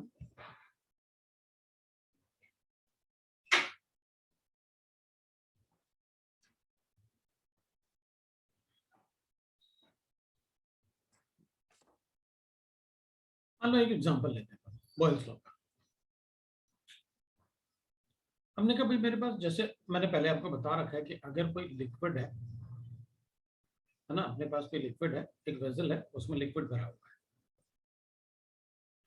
और उस लिक्विड में ऐसे ऐसे अपन लिक्विड ले लेते हैं। अगर अपन से कोई कहेगा कि बताओ इस लिक्विड, ये लिक्विड पूरा भरा हुआ है, इसमें कोई भी लिक्विड हो सकता है, पानी भी हो सकता है, कुछ भी, तो यहां पर प्रेशर कितना होगा बताओ। पॉइंट ए हो गया, अपन कहेंगे पॉइंट बी पे प्रेशर बताओ, और पॉइंट सी पे प्रेशर बताओ। तो अपन कहेंगे देखो सर, इसमें अपन क्या करेंगे, पॉइंट ए पे pressure at A will be equal to 1 atmosphere. मैं यहां लिख लेता हूं, pressure at point A is equal to 1 atmosphere. लेकिन पॉइंट बी पे क्या होगा कि इस पॉइंट बी पे जो प्रेशर होगा ना, उसमें तो इस लिक्विड भी तो रखा हुआ है उस पर, पॉइंट बी तक। भाई जैसे जैसे आप नीचे जाओगे तो लिक्विड उस पर रखा होगा ना पॉइंट बी पे, तो वहां प्रेशर डिफरेंट होगा ना। तो तभी तो स्कूबा डाइवर्स जब बहुत ज्यादा नीचे नहीं जाते, उनको पता है प्रेशर से वो चिपक जाएंगे, पूरे प्रेशर बढ़ेगा तो उनका एयर बाहर चला जाएगा, तो उनको स्पेशल सूट पहन के जाना होता है। तो अपन कहेंगे प्रेशर ऑफ बी, तो अपन कहेंगे मान लो ये H1 हाइट है, और इधर मान लेते हैं अपन कि इसमें भी प्रेशर अलग होगा, वो H2 हाइट है। तो एक तो पानी का प्रेशर आ रहा होगा ऊपर से, एटमॉस्फेयर का पानी पे प्रेशर, और पानी का खुद का प्रेशर इस पे। तो अपन कहेंगे एक तो हो जाएगा एटमॉस्फेयर का 1 एटमॉस्फेयर प्रेशर, प्लस अब आप हाइट बता दो। तो अपन क्या करेंगे, अपन को पता है 1 atmosphere is equal to 76 centimetre होता है, या 760 मिलीमीटर होता है। तो इसको अपन सेंटीमीटर में ले लेते हैं, इसको अपन सेंटीमीटर में ले लेते हैं। तो अपन क्या करेंगे, एटमॉस्फेरिक प्रेशर होगा P of atmosphere plus pressure due to the height. तो P ऑफ एटमॉस्फेयर कितना होगा, तो अपन कहेंगे तो 76 हो जाएगा। और हाइट वाला प्रेशर कैसे कैलकुलेट करोगे आप, तो अपन कहेंगे आपको डेंसिटी देनी पड़ेगी वाटर की, रो जी एच से कैलकुलेट करते हैं ना अपन, तो ये रो जी एच इसको सेंटीमीटर में ले लेंगे। ये सेंटीमीटर में अपन को पता है 981 होता है, और ये हो जाएगा हाइट इन सेंटीमीटर। सो अपन उसको सब्स्टिट्यूट करके और बता देंगे कितना सेंटीमीटर, और 1 सेंटीमीटर 1 एटमॉस्फेयर होता है, बोलोगे तो कन्वर्ट करके बता। अगर मुझे प्रेशर एट पॉइंट सी लिखना है अपन को, ये तो पी बी था, ये तो पी था, ये पी बी था, सेकंड पॉइंट ले लेते। अगर पीसी की बात करोगे तो अपन कहेंगे ठीक है, जैसे इसमें कैलकुलेट किया वैसे उसमें कैलकुलेट कर दो, लेकिन इसमें हाइट में H2 लूंगा, डिफरेंट हाइट पे डिफरेंट प्रेशर होगा। अब मुझे एक क्वेश्चन गिवन था, इस पे बेस्ड एक क्वेश्चन, मुझे क्वेश्चन गिवन था, और वो क्वेश्चन मैं बना लेता हूँ, पहले आपको क्वेश्चन बता देता हूँ क्वेश्चन है क्या। मान लो ये एक वाटर पॉन्ड है, ठीक है, ये एक पॉन्ड है, और इसमें नीचे एक छोटा सा बबल बनता है, ये बबल है, इसका मुझे प्रेशर गिवन है, सपोज करते हैं 3 एटमॉस्फेयर, और इसका वॉल्यूम गिवन है, छोटा सा वॉल्यूम है, वो बबल बना 100 ml का। टेम्परेचर अपन अज्यूम कर लेते हैं 300 का। अब ये बबल जैसे जैसे ऊपर आएगा ना, इसका साइज बढ़ेगा। क्यों? क्योंकि इसका हाइट जैसे जैसे बढ़ेगा तो मास ऑफ वाटर जो उस पर ऐसे प्रेशर डाल रहा था, जो वाटर का प्रेशर आ रहा था ना सभी साइड से, जैसे जैसे ऊपर आएगा तो मास ऑफ वाटर कम होगा तो वाटर का प्रेशर भी कम होगा, तो ये बढ़ता जाएगा साइज, और जैसे ये ऊपर आएगा इसका साइज काफी बड़ा होगा, और ऊपर आने के बाद वो फूट जाएगा, क्योंकि मास ऑफ वाटर होगा नहीं तो एक्सपैंड हो जाएगा एकदम से, तो फूट जाएगा। अपन से पूछा कि जब ये फूटेगा तो इसका वॉल्यूम कितना होगा, assuming temperature constant. A bubble is formed at the bottom of lake. Bottom of what? Of what? Of volume 100 ml and pressure 3 atmosphere. Assuming temperature remain constant, temperature is constant. Calculate the volume of bubble when it breaks at the surface. तो वो surface पे आके break होगा तो उसका volume बताओ। ठीक है भाई, बता देंगे, उसमें क्या, सरफेस पे। तो अपन कहेंगे देखो टेम्परेचर कांस्टेंट है, इसके अंदर जो गैस है ना, एयर जो होगी ना, वो जब तक आके फूटेगा नहीं, एयर तो कांस्टेंट रहेगा। भाई ऑब्वियस सी बात है, जितनी गैस इधर होगी वो तो कांस्टेंट रहेगी, क्योंकि लीक थोड़ी होने वाला बबल से। सो एन और टी आपने कांस्टेंट कर दिए तो बॉयल्स लॉ लगे, बाय बॉयल्स लॉ, क्योंकि एन और टी कांस्टेंट है। तो बॉयल्स लॉ से अपन क्या बताएंगे, P1 V1 is equal to P2 V2। Pressure initially कितना, 3 एटमॉस्फेयर, वॉल्यूम 300 ml, 100 ml, तो 100 डिवाइड बाय, चलो लीटर्स में कोई बात नहीं, इक्वेट करना है तो फर्क नहीं पड़ेगा अपन को, इसको 1000 से वैसे लीटर्स में कन्वर्ट किया मैंने, इज इक्वल टू ये कितना हो जाएगा अपने लिए प्रेशर, अब भाई ये तो एटमॉस्फेरिक प्रेशर हो जाएगा 180, क्योंकि सरफेस पे तो एटमॉस्फेरिक प्रेशर होगा, ये 1 होगा।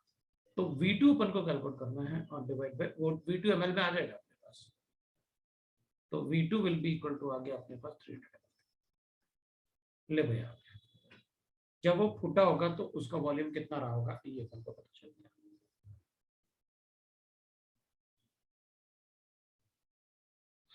अब ये तो अपन ने सिंपल बॉयल्स लॉ बना लिया, अपन इससे भी सॉल्व कर सकते हैं। अगर आप कहते हैं मुझसे कि मैंने एक बबल सरफेस पे बनाया और उसको नीचे लेके गया यहां तक, बताओ इसका प्रेशर कितना होगा, तो अपन कहेंगे ठीक है, अभी बता देता हूँ, पानी का डेंसिटी मुझे पता है, आप बस ये बता दो कि वो जो है वो कितने हाइट तक आप लेके गए, वो डेप्थ दे दो आप, तो आप यहाँ पर हाइट दे दो मुझे, तो मैं कैलकुलेट कर दूंगा कि इसका प्रेशर कितना होगा। तो इस सरफेस से एक बैलून लिया अपन ने और उस बैलून को प्रेस करते करते करते करते इस हाइट तक नीचे लेके आए, बताओ उसके अंदर प्रेशर कितना हो जाएगा। तो बैलून जैसे जैसे नीचे लेके जाऊंगा वो छोटा होता जाएगा। अगर आप मुझे हाइट दे दो कि कितने हाइट तक लेके गए, तो ये हाइट मुझे पता है, डेंसिटी वाटर की मुझे पता है, ग्रेविटेशनल फोर्स मुझे पता है, सेंटीमीटर में क्या होता है 76 सेंटीमीटर, सरफेस पे उसका 76 सेंटीमीटर था, तो इस डेप्थ पे कितना प्रेशर होगा मैं कैलकुलेट करके बता। इस टाइप के क्वेश्चंस अपन को शायद छोटे छोटे क्वेश्चंस पूछने पड़े, क्योंकि बॉयल्स लॉ से रिलेटेड है, थोड़ा सा स्टूडेंट को आना चाहिए तो वो कैलकुलेट करवा दें।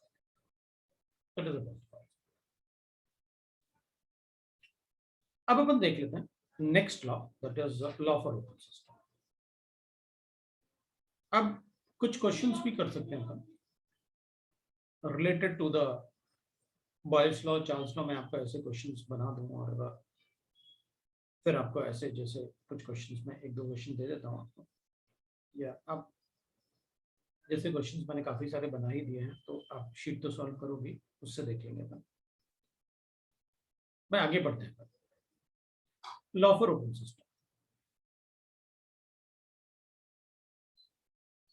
अब ओपन सिस्टम का मतलब ये हो गया, वैसे कुछ देखो अब जो चैप्टर्स है ना, जैसे गैसियस स्टेट है, अब जो भी चैप्टर्स होंगे, जो आपका कॉमन सेंस नहीं बोलता ना, जैसे इसमें आपको समझ में आ रहा होगा, ऑब्वियस सी बात है, अगर आप इस बैलून को नीचे लेके जाओगे, साइज छोटा होना ही चाहिए, क्योंकि इसको वाटर का वेट इसको कंप्रेस करेगा ना, ऊपर आएगा तो वाटर का वेट कम होता जाएगा तो उसको एक्सपेंड होगा, ठीक है।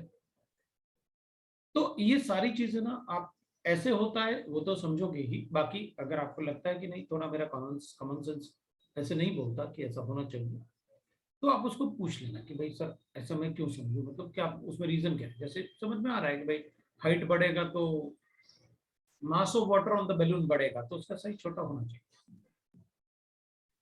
तो आप अपना दिमाग लगाना, जो आपको लगे कि नहीं यार ऐसा नहीं होना चाहिए, तो उसमें पूछ लेना, तो मैं बताऊंगा कि क्यों ऐसा है।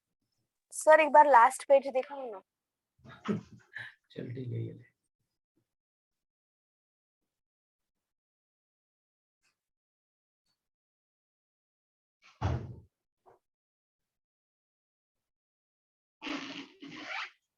Done sir. ठीक है सर इस पे अभी जो आपने बताया ना बबल वाले और वो प्रेशर वाले, और दो दो तीन समझ करा दो ना तो अच्छे थोड़ा से जोर से बोल, समझ थोड़ा जोर से बोल, मुझे भी आवाज नहीं आ रही। सर वो प्रेशर वाले एक और या फिर सम करा दो ना तो अच्छे से बैठ जाएगा दिमाग में और लर्न भी हो जाएगा, मतलब कैसे करना है। इस वाले में हाँ सर, वो डेंसिटी। ठीक है, calculate the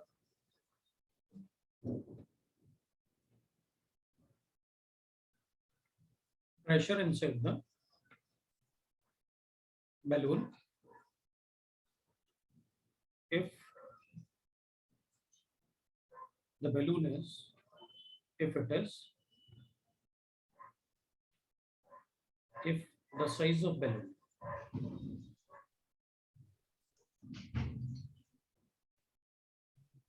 balloon at the surface is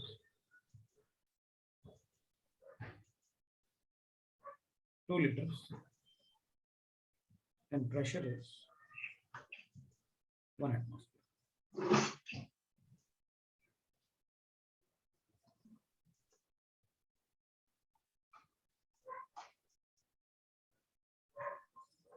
The balloon is posed at the depth of 10 meters from the surface. 10 meters from the surface. Density of water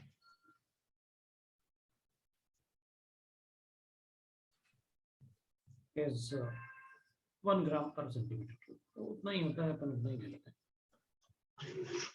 तो बताओ कितना होगा उसका।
Can I have a hug?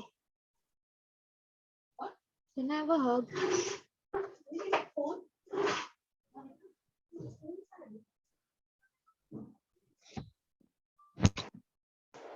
Thank you. हो गया?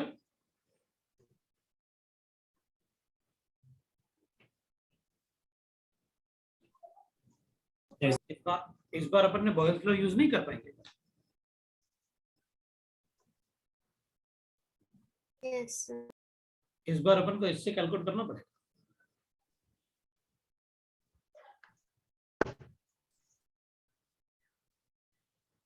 क्योंकि volume तो दे रखा है आपने, लेकिन प्रेशर दे रखा है आपने, ये नहीं दिया कि वॉल्यूम कितना हो गया। अगर वॉल्यूम आपने दे रखा होता तो मैं बता देता, P1 V1, ये तो P1 V1 अज्यूम कर लेता, और P2 आप कैलकुलेट कर पाओगे, और फिर आप V2 में बता सकता था अगर वॉल्यूम, पहले P2 देना चाहिए था, लेकिन आपने वॉल्यूम दिया नहीं, तो मैं कैसे बताऊंगा? फिर तो कैलकुलेट करके ही बता पाऊंगा कि भाई एक पॉन्ड है और प्रेशर एट एटमॉस्फेरिक प्रेशर ये तो 76 सेंटीमीटर हो जाएगा। और जब अपन इसे 10 मीटर तक नीचे लेके जाएंगे बलून को, तो ऑब्वियस सी बात है उस बलून, उसका जो प्रेशर होगा वो कैसे कैलकुलेट करेंगे अपन? तो इसमें P1 तो लग रहा होगा इसका प्रेशर, और ये 10 मीटर अपन डेप्थ तक लेके जाएंगे तो उसका 10 मीटर का डेप्थ अपन को कैलकुलेट करना होगा। तो I will write that the pressure will be equal to total pressure जो बनेगा, that will be equal to, क्या बनाना चाहिए अपन को? So total pressure will be equal to, मैं लिखूंगा यहाँ पर, लिख लेते हैं अपन कि total will be equal to, देख अब इसमें वाटर की वजह से भी प्रेशर होगा और एटमॉस्फेरिक प्रेशर जो वाटर पे लग रहा होगा, तो pressure of atmosphere plus pressure due to depth, जो हाइट से जो प्रेशर आ रहा होगा। तो अपन कहेंगे भाई ठीक है, ये तो मुझे 76 गिवन है, अब इसको कैसे कैलकुलेट करूं? तो इसको मैं DGH से कैलकुलेट करूंगा। तो अब मैं क्या करूं? तो मैं लिखूंगा pressure total will be equal to 76 plus density of water, तो मुझे 1 दे रखा है आपने, 1 ग्राम पर सेंटीमीटर क्यूब।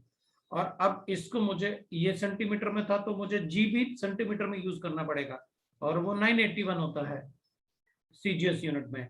और हाइट भी मुझे सेंटीमीटर में कन्वर्ट करना पड़ेगा, तो मुझे तो 10 मीटर गिवन है, तो सेंटीमीटर में कन्वर्ट करूंगा तो ये 1000 हो जाएगी सेंटीमीटर।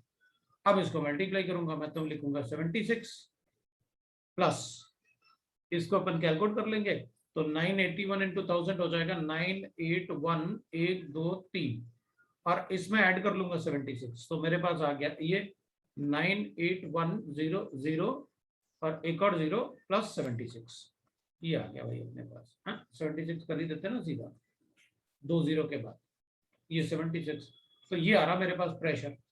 लेकिन ये जो प्रेशर आएगा ना, अब ये CGS यूनिट है, सो इसको अपन लिखेंगे टाइम्स पर सेंटीमीटर।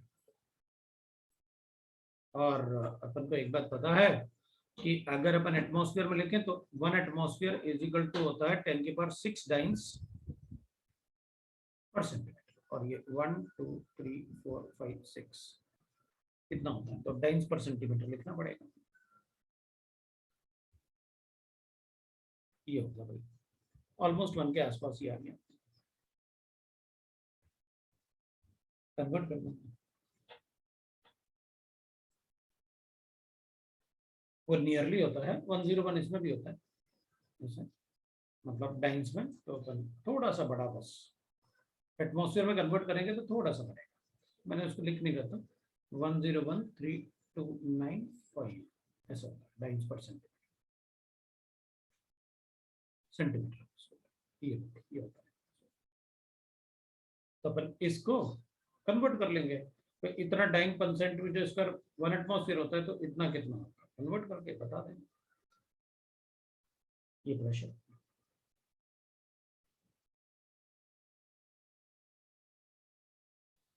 है ना? और भी अच्छा होता अगर मैं इसको सेंटीमीटर में ही दे देता, सेंटीमीटर में देते तो बहुत छोटा क्वेश्चन होता।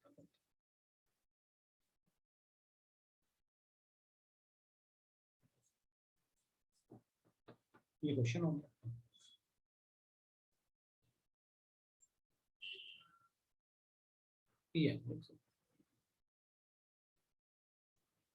तो एटमॉस्फेयर में भी कन्वर्ट कर सकते हैं, जरूरत पड़ेगी।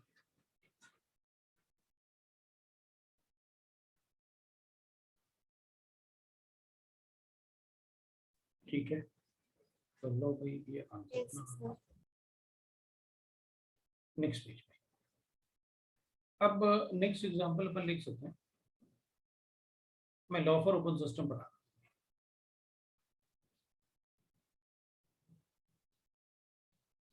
Open system. ओपन सिस्टम का मतलब है अपने पास एक वेसल है, इसमें एयर होगी।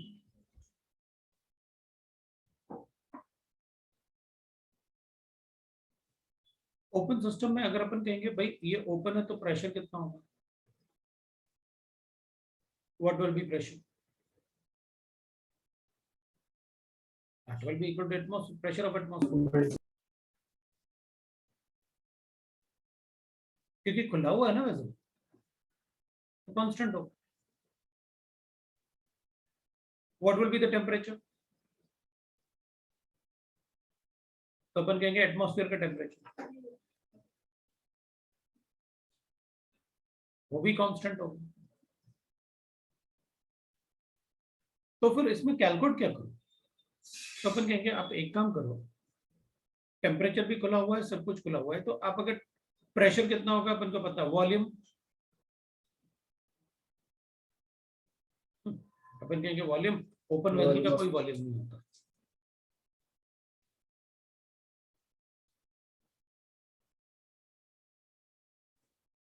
Define for a gas in open volume,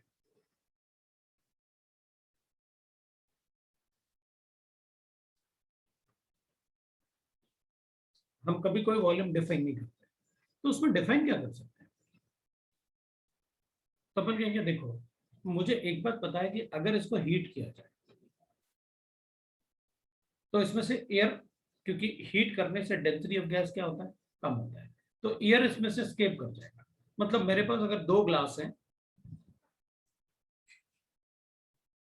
एक ये ग्लास है, इसमें भी एयर है,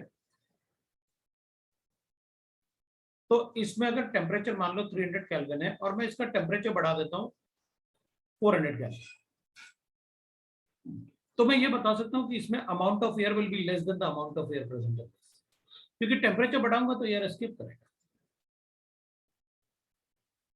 सो मैं ये तो पक्का बता सकता हूं कि अगर टेम्परेचर कम है तो इसमें एयर ज्यादा होगा और टेम्परेचर बढ़ाऊंगा तो इसमें एयर कम होगा, बिकॉज टेम्परेचर बढ़ाने से डेंसिटी ऑफ एयर कम होती है।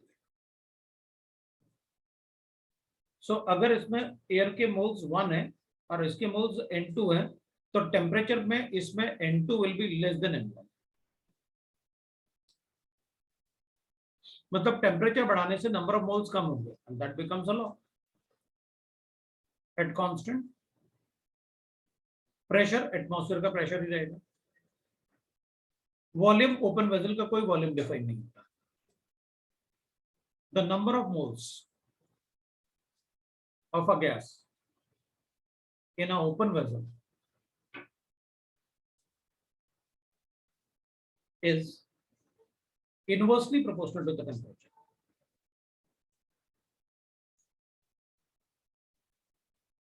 Inversely proportional to the temperature. That will be inversely proportional to the temperature. इसका मतलब ये हुआ कि अगर मैं हीट करूंगा, that is number of moles, ना, n will be inversely proportional to temperature, or I can write that n into T will be equal to constant. Therefore, I'll write that N1 T1 is equal to N2 T1. ये लिख सकते हैं, N1 T1 is equal to N2 T2। मतलब मैं तुमसे कहूंगा, अगर मान लो एग्जांपल ले लेते हैं, calculate the moles of air left in the vessel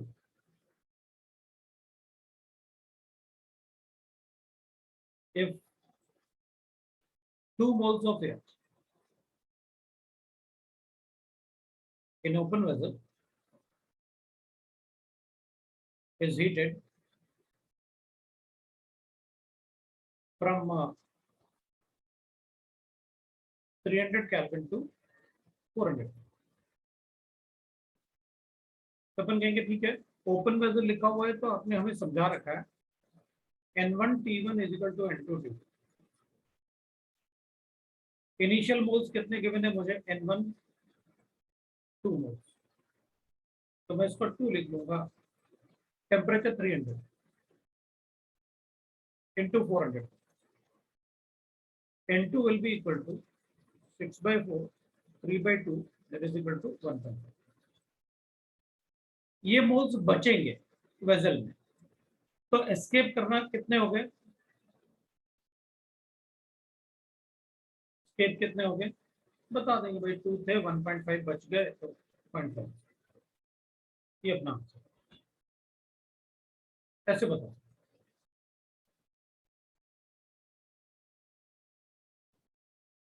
हमारे यहाँ तो बड़ी तेज बारिश हो रही है। हाँ सर। हमारे यहाँ भी हो रही है। सर पनवेल में है ना। हाँ अच्छा हाँ बहुत बारिश। तो we can write like this. अब कभी कभी वो ऐसे भी क्वेश्चन में बोल सकते हैं,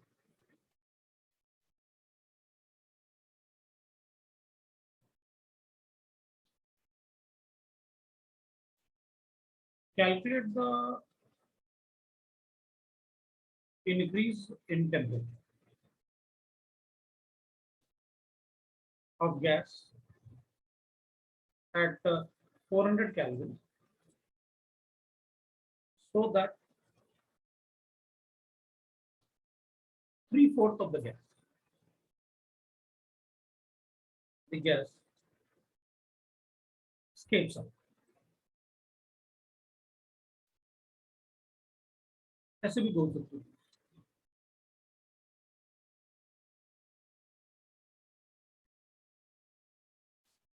तो कितना टेम्परेचर होना चाहिए, कितना टेम्परेचर बढ़ा दूं, 400 केल्विन पे मेरे पास गैस है, कितना टेम्परेचर बढ़ाऊं कि 3/4 ऑफ द गैस एक्सपेल्ड हो जाए, बाहर निकल जाए।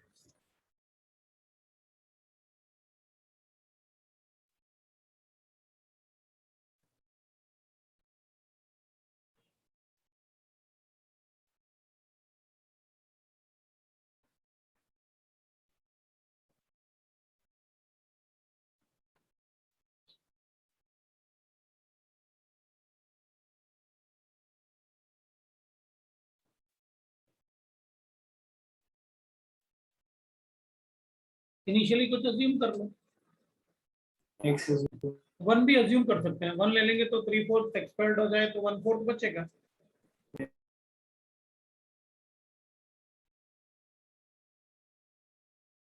इसको अपन 1 भी ले सकते हैं, 1 मोल था इनिशियली और आप चाहते हो 3/4 निकल जाए, तो T2 कितना होगा ये पूछा है आपने, बता दूंगा।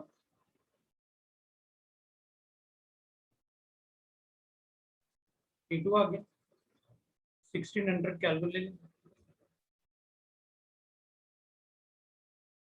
आपने कहा था कि 3/4 जो है वो एक्सपेल हो जाए, बाहर निकल जाए, 1/4 बचेगा। तो 1/4 बचेगा तो टेम्परेचर कितना बढ़ाना पड़ेगा सो दैट कि 3/4 एक्सपेल्ड हो जाए। We are able to calculate, that is law for open system.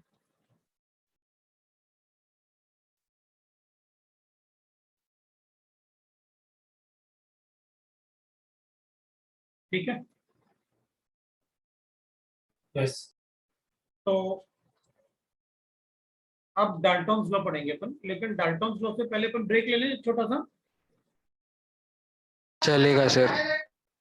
ठीक है तो मैं ब्रेक लेते हैं अपन, थोड़ा 15 मिनट का ब्रेक ले लेते हैं, ताकि मतलब आज थोड़ा डिस्टर्बेंस भी ज्यादा हो रहा है, लेकिन अपन 15 मिनट का ब्रेक लेकर डाल्टन्स लॉ शुरू कर लेंगे फिर अपन इसके, ठीक है। Okay sir. Okay sir. Sir 8 को आ जाना वापस। हाँ 8 o'clock पे आ जाएंगे। तो ये अपने पास एक वेसल है, तो वॉल्यूम कांस्टेंट ले लेते हैं, वी कांस्टेंट है, टी भी कांस्टेंट रहेगा।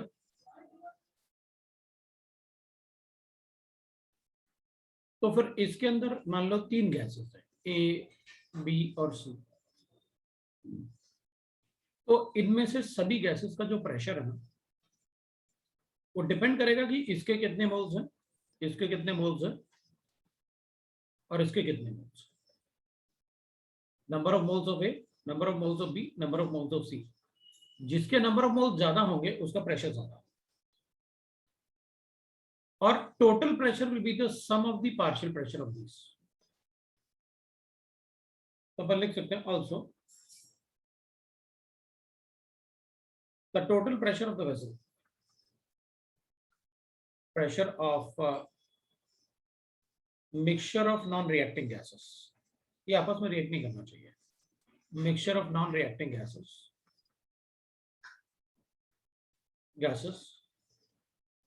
is equal to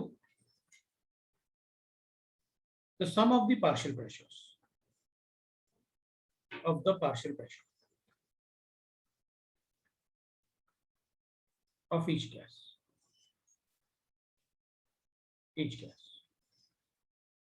अब देखो एक बार इसको ना डेली लाइफ में समझते हैं। जैसे अपन एक रूम में है, हमने एक क्लोज रूम ले लिया, अपन को पता है रूम का प्रेशर, जो ये रूम है अपने पास, रूम का pressure is 1 atmosphere. Volume upon room का कैलकुलेट कर सकते हैं कितना होगा, तो डिपेंडिंग कि जिस रूम में अपन बैठे वो कांस्टेंट होगा। टेम्परेचर भी रूम का कांस्टेंट होता है। अब रूम के अंदर क्या प्रेजेंट है? एयर प्रेजेंट है। एयर में अपन O2 और N2 अज्यूम करते हैं। O2 कितना? 21% और N2 कितना? 79%। तो अगर मान लो इसमें प्रेशर 1 एटमॉस्फेयर है, टोटल प्रेशर रूम में, तो उसमें ऑक्सीजन का और नाइट्रोजन का परसेंटेज के हिसाब से कंट्रीब्यूशन होगा। आप परसेंटेज को मोल्स ले सकते हो, तो परसेंटेज को मोल्स ले सकते हैं अपन, तो कहेंगे भाई इसके मोल्स होगा 0.21, आपने लिखा ना, pressure is directly proportional to number of moles. तो इसका प्रेशर कितना हो जाएगा और इसका प्रेशर कितना हो जाएगा? तो इसका प्रेशर 21/100 तो परसेंट हटाने के लिए, और 1 एटमॉस्फेयर टोटल प्रेशर 0.21, और इसका प्रेशर भी अपन ऐसे ही कैलकुलेट कर लेंगे। 79% है, तो मतलब जो भी टोटल प्रेशर होगा उसका 79%, तो 0.7।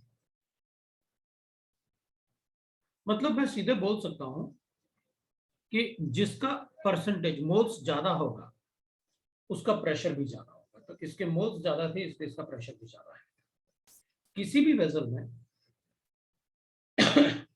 जिस गैस के मोल्स ज्यादा होंगे उसका प्रेशर भी ज्यादा होगा। अब अपन ये नहीं बोल सकते कि अगर किसी वेसल में फिक्स्ड वॉल्यूम है उसका, जैसे फिक्स्ड रूम था, तो ये नहीं बोल सकते अपन कि इस रूम का 21% ऑक्सीजन ऑक्यूपाई करेगा और 79% नाइट्रोजन। अपन ऐसे नहीं बोल सकते ऑक्सीजन देखो तुम 21% पार्ट में रहना और नाइट्रोजन इधर रहेगा, ऐसा पॉसिबल नहीं है।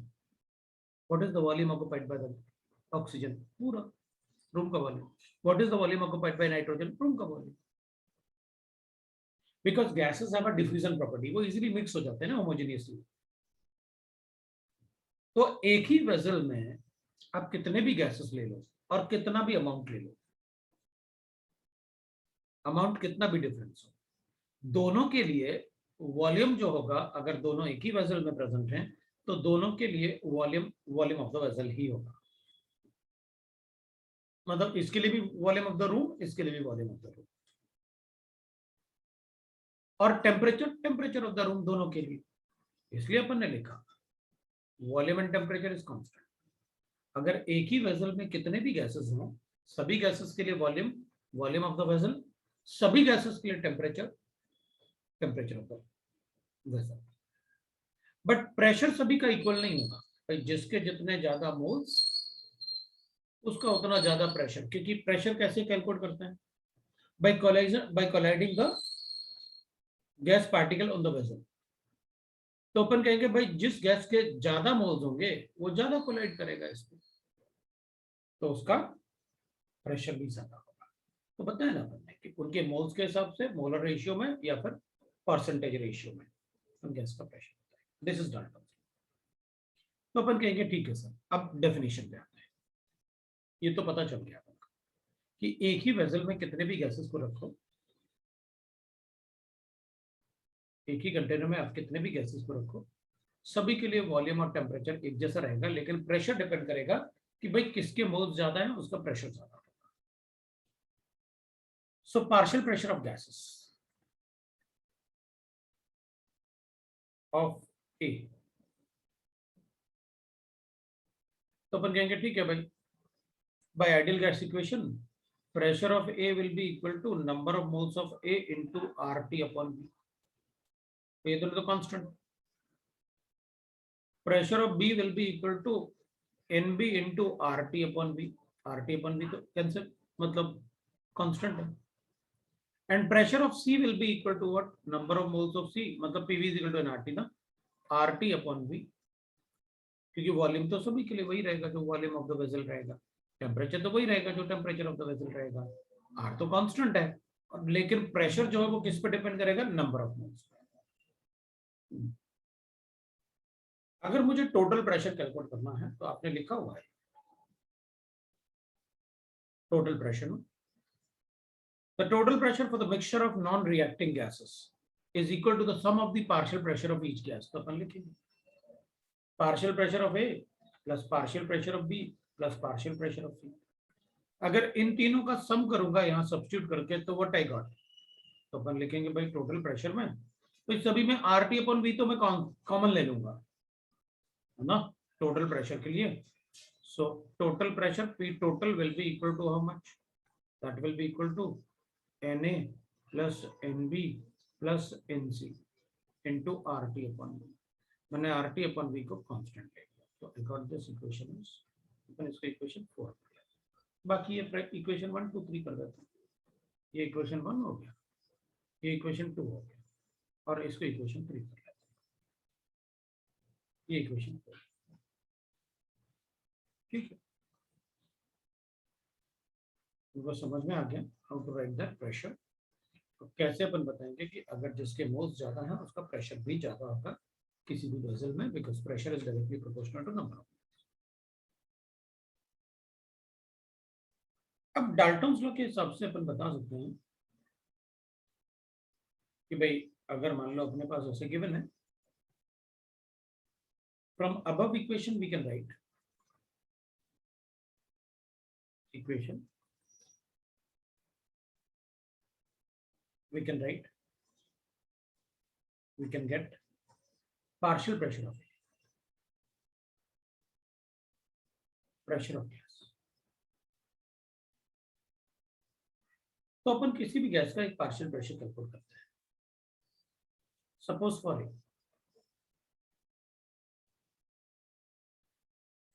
ए,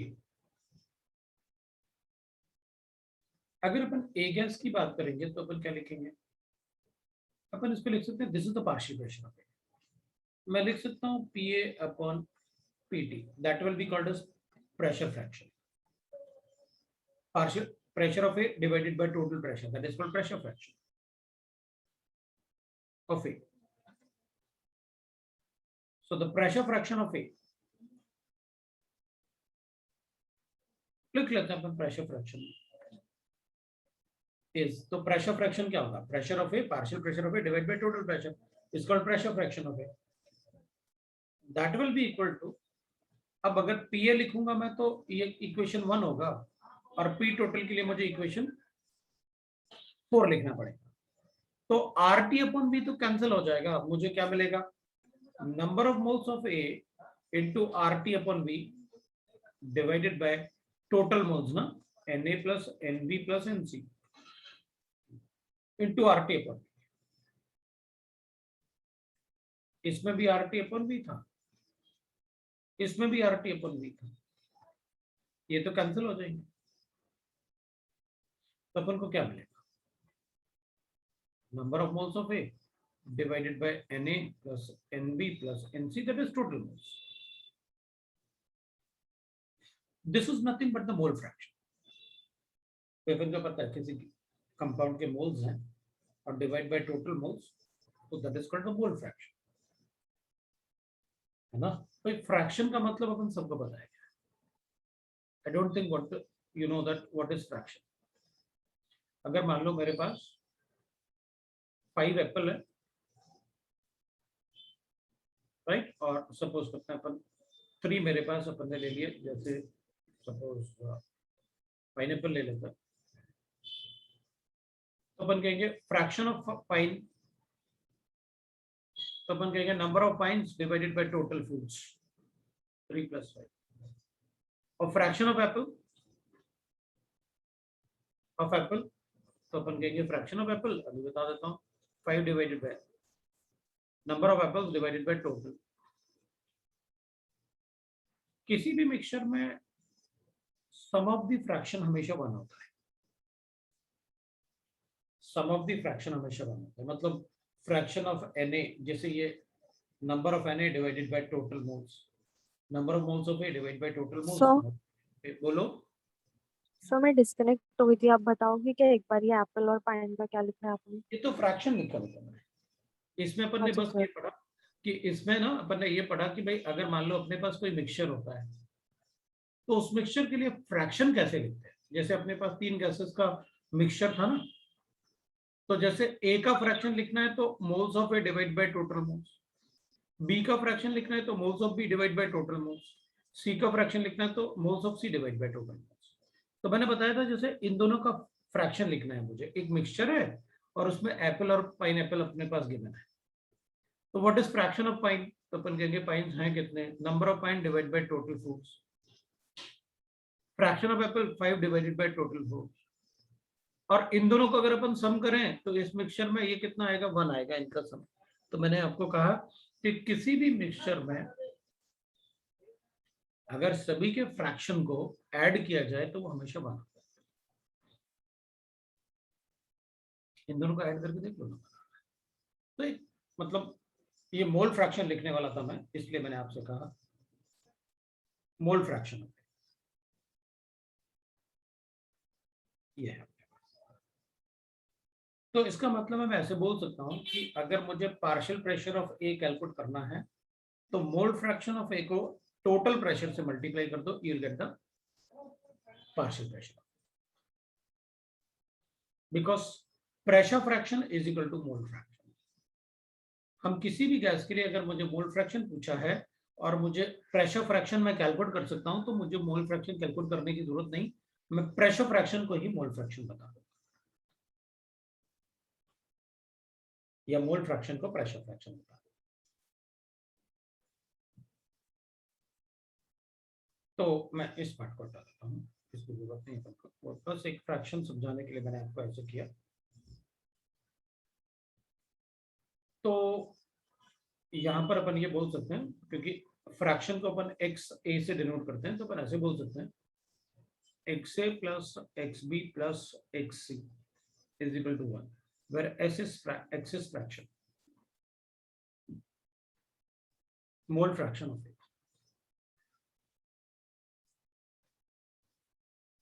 तो x B mole fraction of B, सबका मोल फ्रैक्शन हमेशा 1 आता है,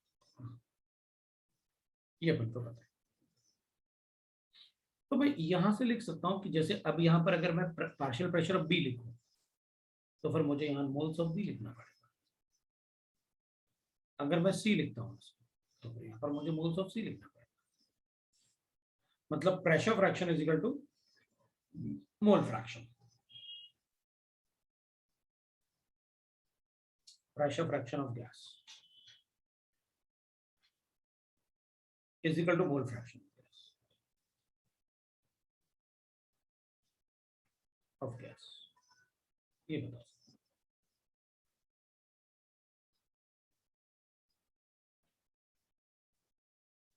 और I can write that Dalton's law के हिसाब से partial pressure of any gas of a gas is equal to होता है partial pressure of a gas is equal to होता है mole fraction of a gas into total pressure।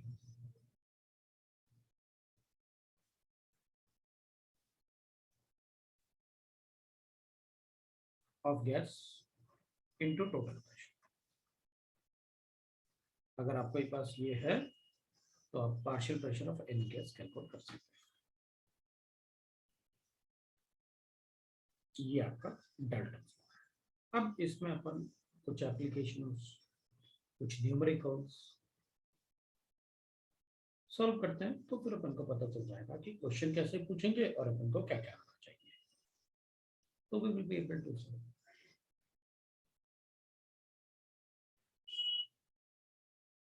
ठीक है, तो मैं नेक्स्ट पेज पे जाता हूँ, फिर अपन नेक्स्ट पेज पे। Sir 1 minute. हाँ हाँ, नेक्स्ट पेज पे जाता हूँ, मतलब ये थोड़ी तुरंत जाएंगे, तो थोड़ा आप लोग लिख लो, फिर उसके बाद ही जाऊंगा नेक्स्ट पेज पे, ऐसे तो नहीं करने वाला।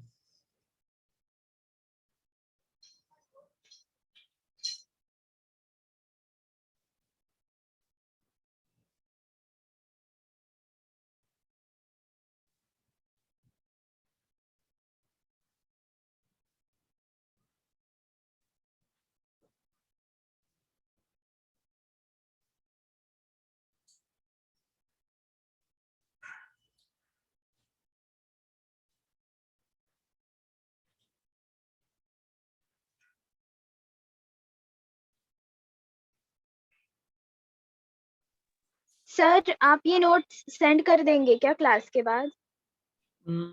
बताओ, करना है तो कर देंगे, नहीं तो रहने देंगे। यस सर, कर दीजिए ना, क्योंकि बहुत ज्यादा डिस्टरबेंस भी आ रहा था बारिश का बीच में, तो वो छूट भी गया है बीच में। आज तो मतलब मेरे यहाँ भी ना कुछ तो कुछ रूम में लाइट है, कुछ रूम में नहीं है, मतलब ऐसे ही चल रहा है बस। चलो देख लेते हैं, कोई प्रॉब्लम नहीं, मैं सेंड करूंगा सर ना। आपकी आवाज भी ब्रेक हो रही है बीच आवाज भी ब्रेक हो रही है? नहीं सर, नेट इश्यू होगा उनका। में। सर चलेगा ना, चलेगा, कोई बात नहीं। अगर आवाज ब्रेक हो रही है तो तुम लोग मुझे बता देना। डाल्टन्स लो। हाँ, अभी मतलब एपी उसमें तो पढ़ना ही है, AP1 AP2 में भी नहीं हुआ है, तो अपन उनके साथ भी मैं बता दूंगा।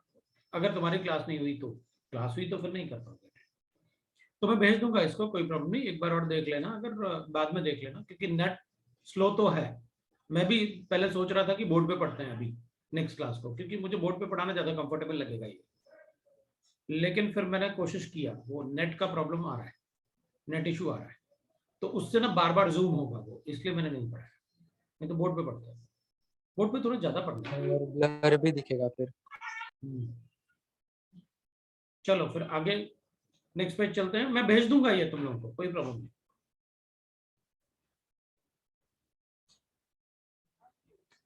तो अब एग्जाम्पल की बात करते हैं। जैसे मैं कहूंगा calculate the partial pressure of each gas when 2 moles of nitrogen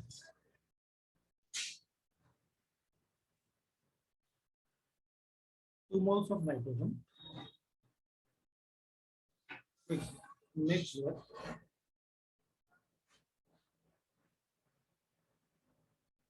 3 moles of, एक मिनट रुकना,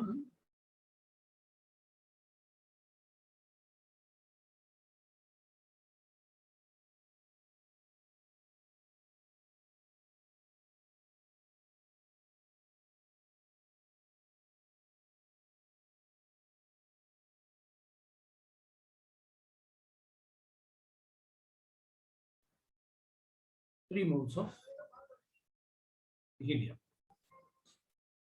at 5 atmosphere. सो प्रेशर अपन को 5 atmosphere, तो अपन क्या करेंगे, आंसर लिखेंगे number of moles of N2। पूरा वर्ड में भी लिख सकते हैं, अगर ऐसे लिखोगे तो भी चलेगा, थोड़ा शॉर्ट फॉर्म में लिखना सीखो। Number of moles of helium is 3 और N2 2 moles. P total is 5।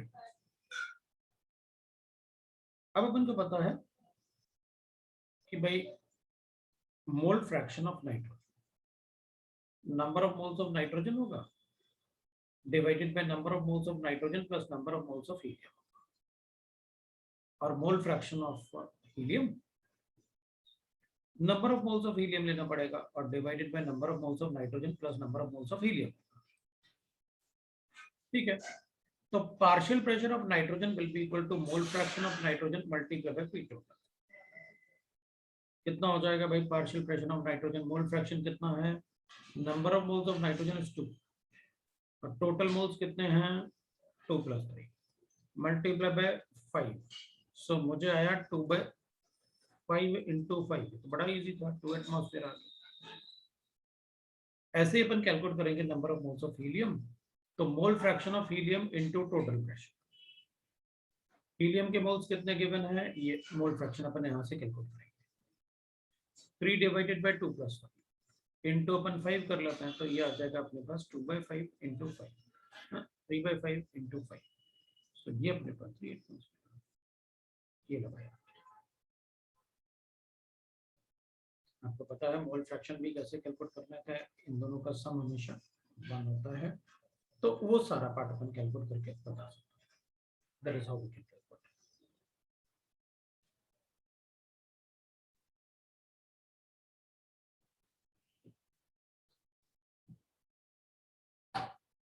ठीक है, अब एक दूसरा एग्जांपल। अब मैं आपको कुछ ऐसे देता हूं जिसमें आपको नंबर ऑफ मोल्स भी कैलकुलेट करना पड़े, वेट वगैरह दे देता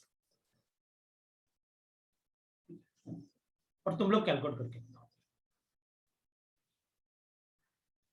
A gaseous mixture contain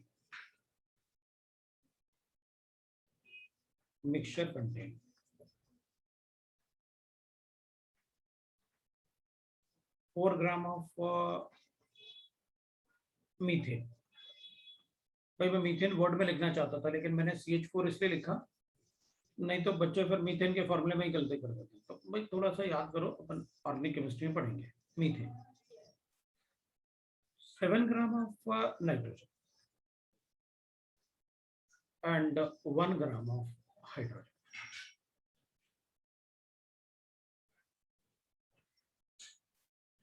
At 2 atmosphere and 27 degrees centigrade. Calculate the partial pressure of each gas. Pressure of each gas.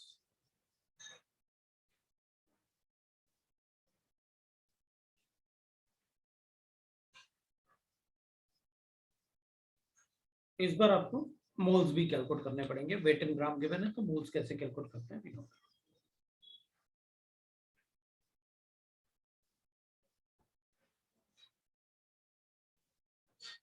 Net भी गया,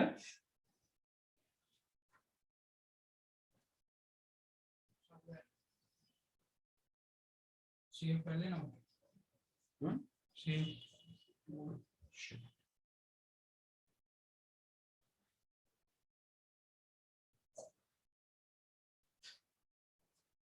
मैंने दूसरा पेज भी डाला।